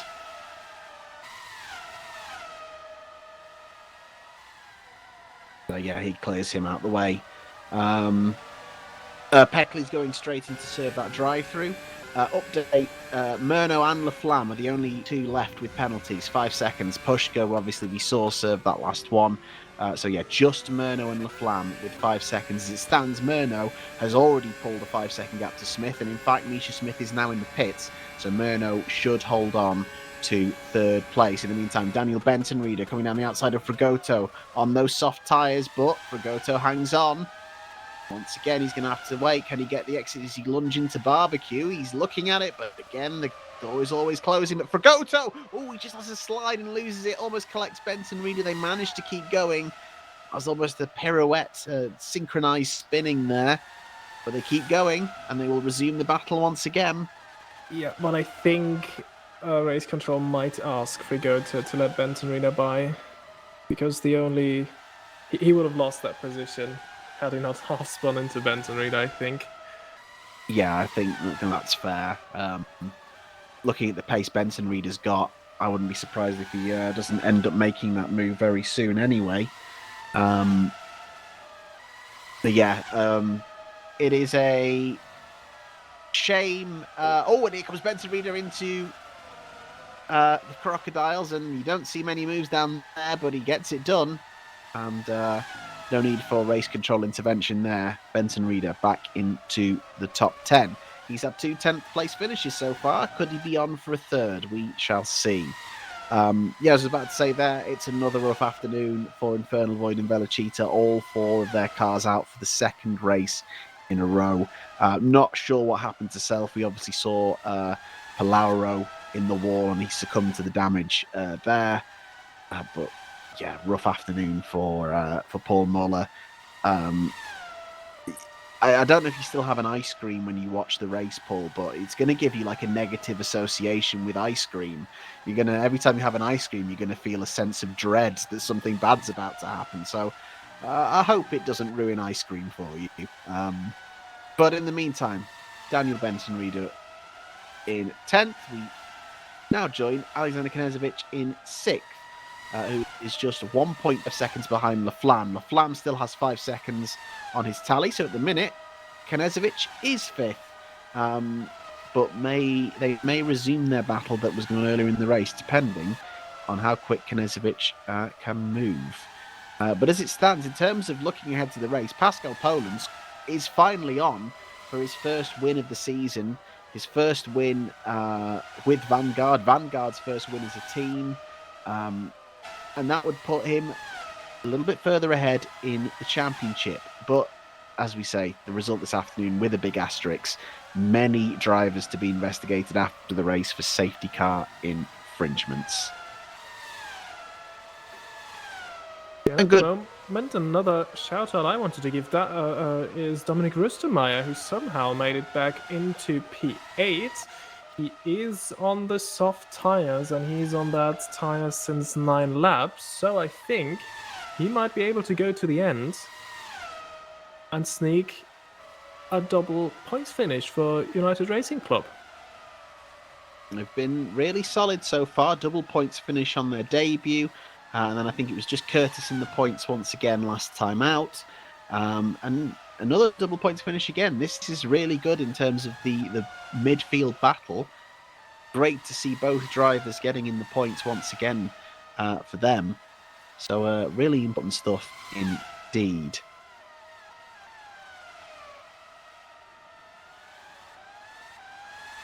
I'm currently looking at the gap between Polens and Pushka because this has been coming down quite dramatically over the last lap. Pascal Polens' last lap was a 1:15.9. There might have been lap traffic though. Whilst Philip Pushka managed a 1:15.1, so this is 0.8 gained over the last lap. Interesting. Can he keep that up? And as it stands, we still have no rain updated, so these guys are very much operating on the understanding that they will need to scamp out their dry tyres at the end of the race. Some people, as you say, might be trying to make them last. Others might need to do one more stop, depending on the life in the tyres.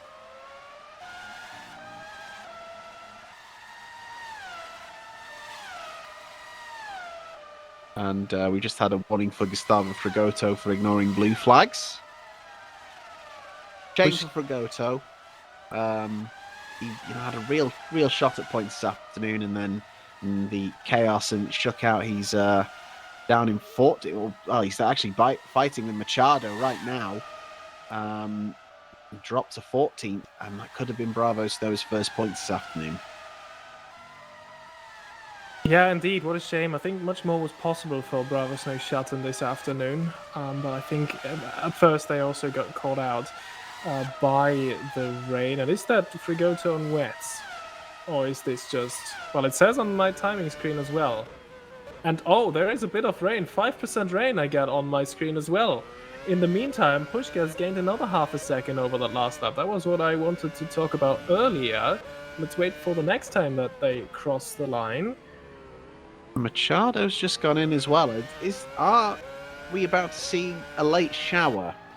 At the minute, track wetness is still quite low, but when you're in outside of the points, it's the move. It's the move to try and get a jump on people and gain some positions. So you might as well take the risk. It's less risky than, for example, going to the dry tyre when the track is wet. The only issue they're going to have to worry is how quickly these tyres overheat. So you can't really push too hard, otherwise you're going to need to stop for another set of wet tyres almost immediately. Yeah, and it's really only a drizzle as I see it right now. So at the moment, I don't think this is going to work. But as you said, if you're way out of the points anyway, you might as well try it. In the meantime, Peckley trying to continue his recovery. He's caught Rustemeyer. Trying to get himself back up to 8th. They charge through the S's towards Leacup. And closing braking speed. Oh, and Peckley there. Hard under braking. Maybe there is getting a little bit slippy out there, potentially.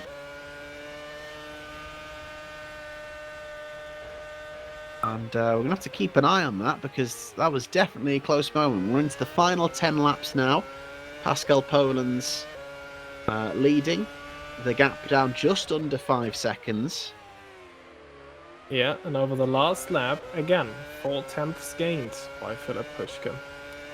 He is eating away slowly but surely into that lead. And if there is going to be a shower at the end, the gaps could fluctuate quite a lot. I think these two are going to have to move out of the way for a... I think that might be Puschke behind them, or unless that's... sorry, Murno even, I do apologise. So that's going to cost a little bit of time for Peckley, but Rustemeyer will have to stop too, and depending on when he decides to do this, could be a good opportunity. In the meantime, Maximilian Jaeger is fighting with Gustavo Frigoto, and has almost made it stick all the way around the outside. And obviously Frigoto is notably on those wet tyres. I think it's showing right there that it's not the tyre to be on yet. In the meantime, Peckley just made it past Rustemeyer, and Poland goes into the pit lane. The gap has been dropping and dropping and dropping. It was just under 4 seconds a couple of seconds ago, and Poland is in, and he goes for the wets. This is interesting indeed. It isn't working for Gustavo Frigoto at all at the moment. No, and I understand maybe he thinks, okay, well, might as well make the call. The gap's coming down anyway. But this might cost him time. This might allow Puschke to complete an overcut here. Let's see what happens, because at the minute it's still holding at 5% rain and 5% track wetness. There's not a lot. I think the dry tyre is clearly still usable. Obviously, you're going to have to be careful. We saw that moment that Peckley had. Smith is in the pits. He's clearly sensing something as well, and maybe thinks, oh, there could be a podium in this if I get the call right now. Knežević is there as well. They're both going for it at HRT.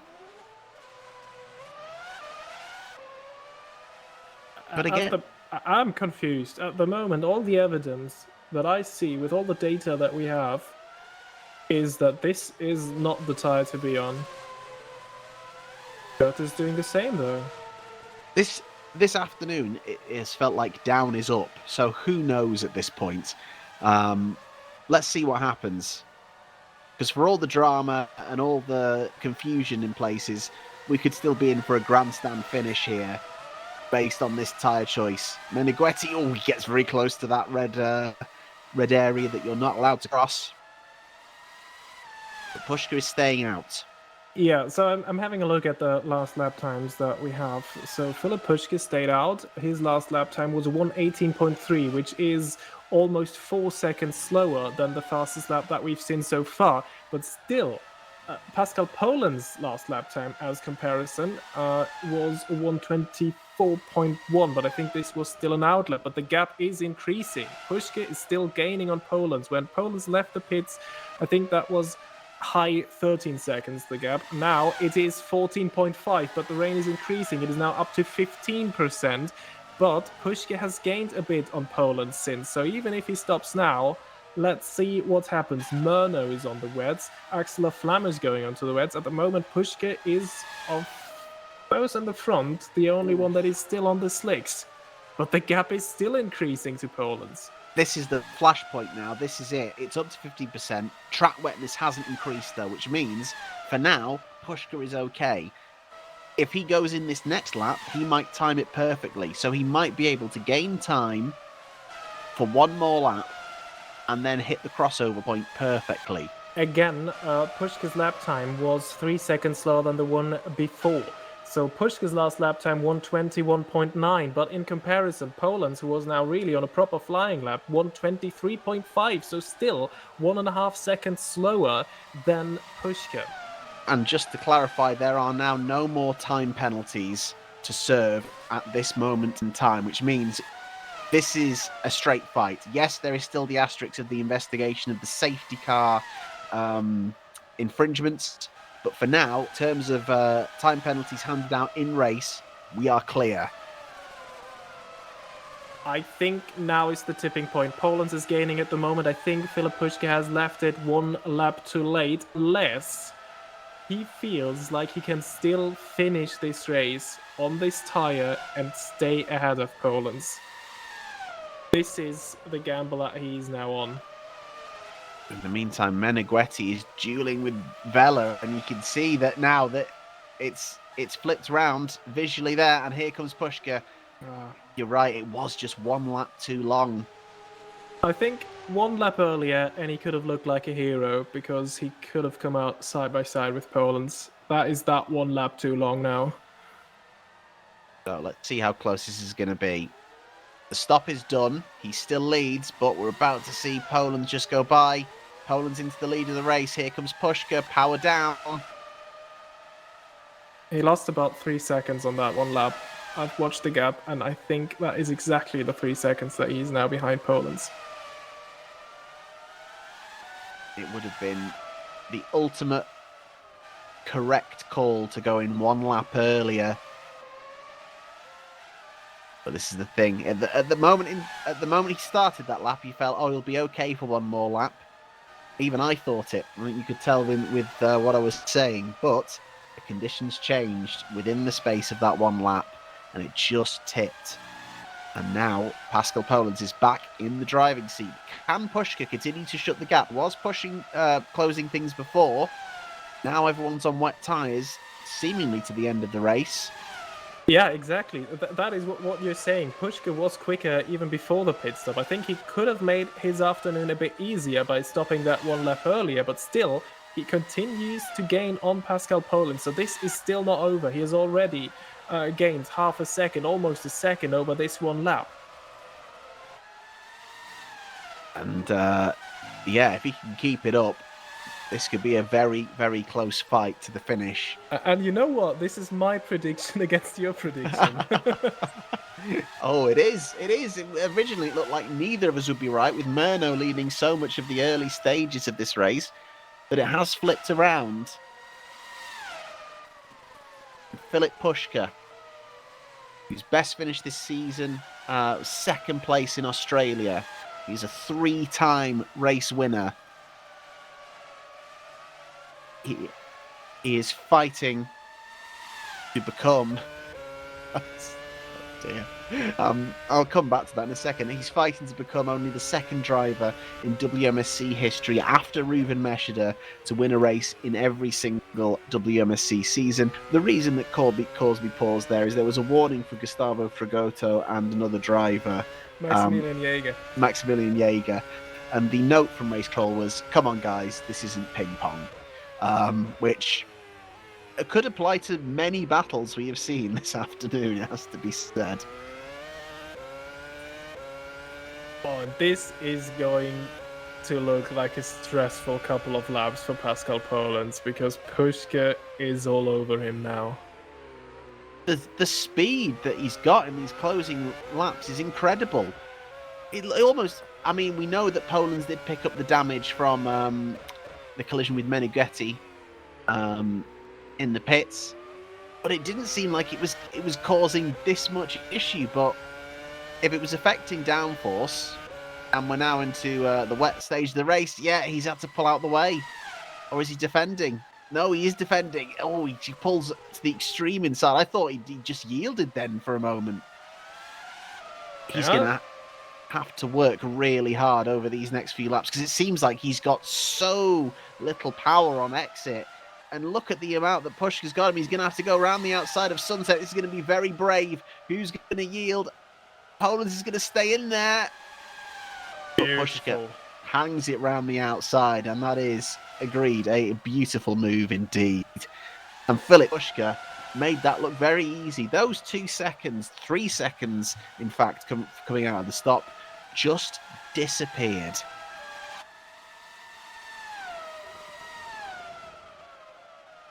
So, Pascal Poland's still awaiting a first win in 2025. Vanguard still waiting a first win. Philip Pushka has turned it on in the wet. And we might be about to have our third different winner this season. And Poland's so close, but he seems to be really struggling, more so than before. And maybe it was the fact that, that damage wasn't affecting him so much in the dry, but actually in the wet, it's causing much more issues because he's really slow. And actually, does he need to worry about Lucas Murno? Surely that gap is too much. I don't think so. So comparing the last lap time, so Pascal Poland's last lap was a 1:32.3, but that was with the battle, so I don't know how representative that is. Lucas Murno's last lap is a 1:28.5, which is almost 4 seconds quicker, but still, the gap is 16.8 seconds. And as I said, Poland's did a lot of defending that earlier lap, so I guess that has also taken its toll. So I think he's fine. He should finish this one in second. In the meantime, Denny Vella, Fragoto in the pits. Interesting enough, but here comes Denny Vella, who's looking to make a move on João Fernando. And not quite there. Two of these cars running together. We've got Jaeger, Fernando, Vella all running quite close. Fortunately, not fighting for any points at the minute, unless there is some real chaos in these last 3 laps with the rain back. But we're just going to have to try and hang on.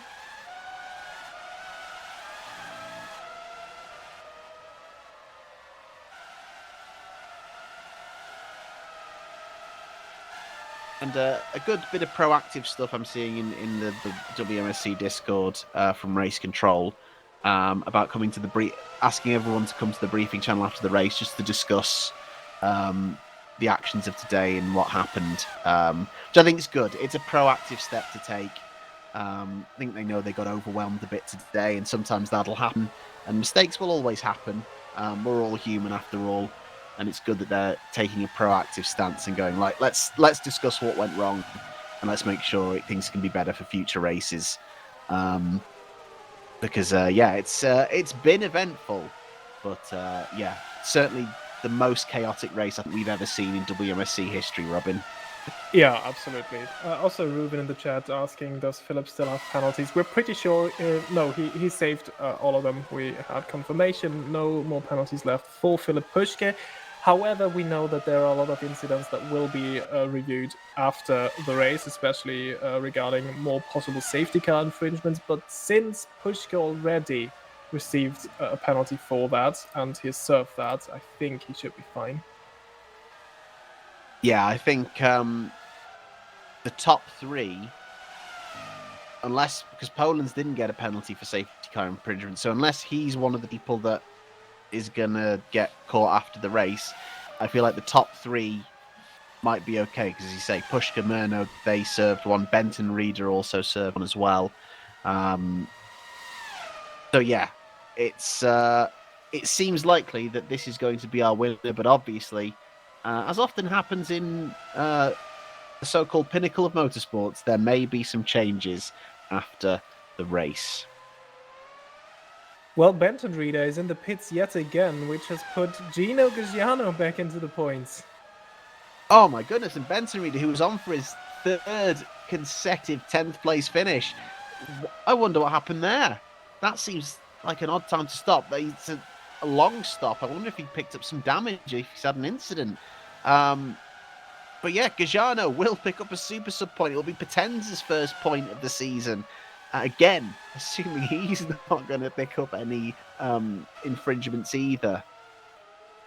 But for everything, in what has been a breathless afternoon, Filip Puška is now going to come home and cross the line first. He's kept it controlled. He's had a solid race, and this will be his first win of the season. SCMM now, both of their drivers, obviously Meshida missing out today, but he won round 1. His teammate will win round 3. Are SCMM going to be the team to take the constructors in 2025? And is Filip Puška a driver's title contender? He wins in Kyalami, and everybody take a deep breath. Poland's crawling across the line. The gap went down from 18 seconds to 12 in those final few laps. Definitely struggling there, I think, maybe with the damage picked up earlier in the race. Just missing out on win number 1 today. Real shame for him. Lucas Murno comes home in 3rd. Again, no penalties within that, within the race to be served by them. And we are now just awaiting Misha Smith, who is incredibly going to get his best ever result in WMSC. And what a recovery after a really tough first race. He's got, oh no, he doesn't have La Flamme all over him. It seems to be a back marker. Oh my goodness. The Bravo Snow Shatton coming past him. Misha just needs to get home. He doesn't need to fight a driver and lapping himself. I was about to say, keeping it clean for 67 laps and then being taken out on the final lap. Oh dear. But great performance. Sorry, go ahead. And incredibly, after all those penalties, as far as we're aware, Axel Laflamme has still managed to recover to 5th because he served his in-race penalties again, unless he gets hit with more afterwards. Knežević is 6th. I think most people are finishing now. As Robin was talking then, and as I started talking, race control again extending that invite to everyone involved in the race this afternoon to go and discuss how things were handled. And it's good they're being proactive about it, and they've appreciated that things could have been handled better. But you've got to give hats off to the majority of the drivers who drove well this afternoon, have handled the conditions well. Gabriel Peckley, a special shout out to him. Some fantastic moves from him to recover from that early incident to get back in the points. And of course, hats off to Filip Puška, who takes home the win. We will get the provisional results up for you now, but as mentioned, there will be post-race investigations. We'll see if we can get the lead 3 drivers in. I'm not sure if we're going to go straight into the briefing room as well, but we will see if we can grab them all. So we are just waiting for Filip Puška to come round. Clearly just taking a moment. Robin, how do you sum up what we've just watched? Because that was a race. That was certainly a motor race. Yeah, I think one word: chaos. I mean, we expected it. Still, we saw 17 finishers, which is more than we expected. So hats off to them for keeping it largely on track. But yeah, what a race. I think this is the most chaotic one we ever had, as you already said. Absolutely, and these are the provisional results for that race. So Filip Puška wins from Pascal Poland's, Lucas Murno running out the top 3. Misha Smith for Holland Racing Team ahead of Axel Laflamme, who had such a rough afternoon, but if he has managed to come home 5th, that's an incredible bit of damage limitation from him ahead of Alexander Knežević. Aaron Curtis finishes 7th after starting 6th on the grid, so still a solid afternoon for them. Gabriel Peckley recovers from that early incident with Laflamme to finish 8th ahead of the other United Racing Club of Dominic Rustemeyer, and super sub Gino Gajano gets Potenza Esports' first point of the season. Again, assuming none of them will have penalties. The drivers looking most likely to benefit, if there are any penalties ahead of them, are Diogo Meneghetti from SCMM, Daniel Benton Reader, and Maximilian Jaeger in the Better Julias, and João Fernando in the Bravo Snow Shatten. Incredible that despite how high up Gustavo Fragoto ran for large parts of this race, João Fernando finishes as the top of those two cars. Denny Vella in the lone Lucky Hamish in 15th, ahead of Mateus Machado, Fragoto in 17th, and then it is DNFs once again for the Velocita and Infernal Void cars of Harley Self, Jean Palaro, Paolo Willami, and Victor B. Hendrik Beerhoff and Victor B. Paolo Villami in the Magnum, also a DNF.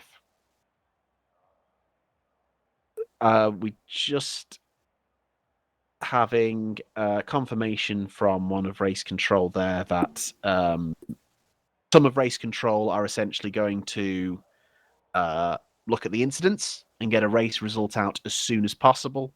And then Mark, who dropped us some intel throughout the race, is going to be holding the briefing with the drivers and just have a bit of a debrief on how to handle things going forward. Thank you also as well to Michael, who gave some intel just was in the latter parts of the race so we could keep up with the penalties. That is greatly appreciated. In the meantime, we are still getting the top three in. They're not going into the debrief just yet. And we will start with the race winner, Philip Pushka. Philip, congratulations this afternoon. That was a rough one to watch. There was so much going on. How was it for you from sorry, bear with me. We've just getting another message through from race control. Yeah, how was that for you driving behind the wheel? That looked like a tough race, Philip. Yeah, thanks was probably one of my hardest races because I'm still sick, as you hear probably. So very hard race. Yeah, but apart from that and my sweat in my face, it was pretty good. I think the pace was very strong, especially because considering the lack of practice and everything. I think the car was very good here. In the wet, especially as you saw at qualifying, like the pace was instantly there. So I knew if there was a chance of rain at the end, could be the chance to get the win still after like 15 seconds of penalty seconds. But I don't understand every penalty, but probably it's right. Like if you're in a situation, you always see different because nobody wants to get penalties. So yeah, feels nice, but pretty exhausted now. Yeah, and hats off to you for for still giving it a go while being unwell, and incredibly coming away with the win. Obviously, very chaotic. Lots of people picking up penalties. I think there's still plenty to be determined afterwards. I think it was one of those races where you couldn't breathe for incidents. Obviously, this is first race we've done without an intermediate tyre. How difficult did you find it judging the crossover to go from wet to dries? Did it feel very risky on those first few laps in the dry tyre? To be honest, not at all. I think the crossover was pretty clear at the moment. If it's, I think just a little bit wet already is enough to not drive on the dry tire because it's almost impossible. It gets very much slower, so I think it's pretty clear. Yeah, but I think it's pretty okay. I mean, I like that the wet tire is usable now, so yeah. Oh, so it's good that there's been improvement in that area. That's great to hear. Yeah. Well, congratulations, Philip. After your teammate Reuven, you've become the second driver to win a race in every single WMSC season, and yeah, very much in the title fight. So congratulations, very well done. Yeah, thanks. Pascal, to you, obviously you looked in the box seat for many parts of it. We were aware that there was contact with Diogo Meneghetti in the pit lane, and it didn't seem to bother you too much in the dry. But in that final stint in the wet, was that damage causing an issue by any chance? I think so, because normally I'm not 3 seconds slower in the rain compared to dry. If I compare my lap times with Pushka, so I think something was up with the car after the contact, but yeah, it is what it is. I mean, it's just unfortunate that guys need to drive into me in the pit lane. Felt quite unnecessary. Yeah, it was an unfortunate incident. I think Meneghetti potentially got a little bit disoriented as to where the pit box was. There was a little bit of a farcical moment, but otherwise, you can be very happy, I think, with the with the general result. Obviously, the consistency still there. Another second place. How did the car feel in the wet pre-damage anyway? How did things feel otherwise? But I think in the first stint, the pace was up there with the two guys in front. But the qualifying would have been way better in the wet. But unfortunately, my teammate and team principal were talking all the time, so I couldn't really focus. But yeah, I mean, in the end, I think the starting position didn't matter at all. So yeah, pace was generally fine in the wet. It does seem to be developing into an interesting three-way fight between drivers from three different teams, and you're in amongst it, even though you've not stood on the top step yet. But I'm sure it's only a matter of time. Looking ahead to the next race, how do you feel your chances are looking ahead to Montreal? Well, generally, I'd say the tracks should suit our car better than the SCMM, because we have a bit less track, but also a bit less downforce. So yeah, I'm looking forward to it. Lots of setup work to ride the curbs, and then we'll see how it ends up in the end. Fantastic. Thank you very much, Pascal. Congratulations on the second place. Yeah, thanks. Lucas, congratulations to you. As I've mentioned to the other guys, a very eventful afternoon. Obviously, every one of the top having to serve penalties at some point for different infractions. How was the race from your perspective? Yeah, it was a big thing for today. I gotten the lucky to stay here on the podium after such an eventful race. I knew I could have a good pace in the race since the rain, and on the dry conditions the car was really good. So it was something that makes me a little bit more satisfied with it. The unfortunately was a misinterpretation of the how you have to apply the 5 seconds penalty in those situations, and in the end we just discovered that you just have to stop and go literally instead of stop and stay in the 5 seconds and go. Didn't was so much aware, so it was a little bit of my fault, but I knew that I had the pace, but in the end we could get a podium and we still next in the championship fight, so it's no faults for today. Instead of one situation that Bente really started alone and everyone just took race without any warning.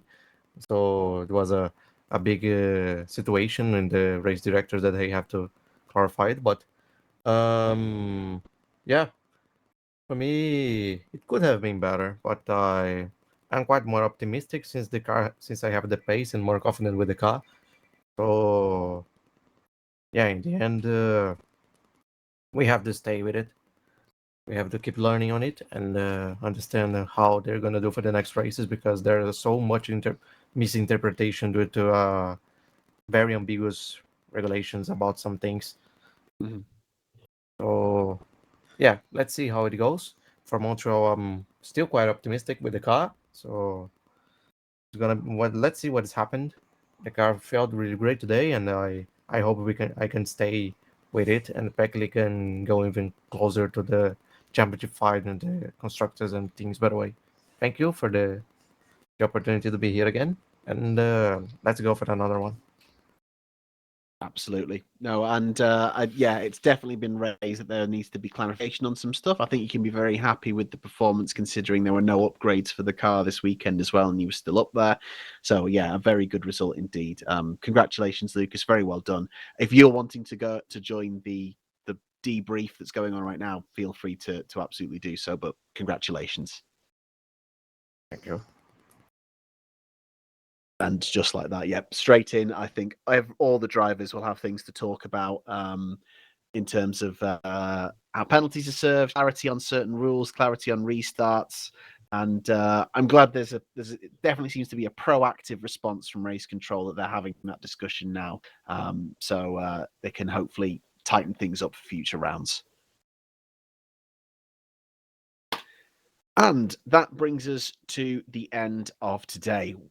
As we say, there might be some changes afterwards. in terms of the results, but they will work to get those out as soon as possible. But our next race is coming up at the end of April for Circuit Gilles Villeneuve in Montreal, which ironically was the last time we had a situation like this, which surely is a good omen, right? Yeah, well, I mean, we had two absolutely great races at Circuit Gilles Villeneuve, so looking forward to this one. But it's okay if it's not that chaotic this time. More boring is okay. I'm fine with it. I think we found our level of how much chaos is too much. I think that's fine. But thank you so much for everyone watching this afternoon and getting involved in the chat. We really do appreciate it. And we will hopefully see you all for a much calmer but still eventful race at Circuit Gilles Villeneuve. Thanks for watching.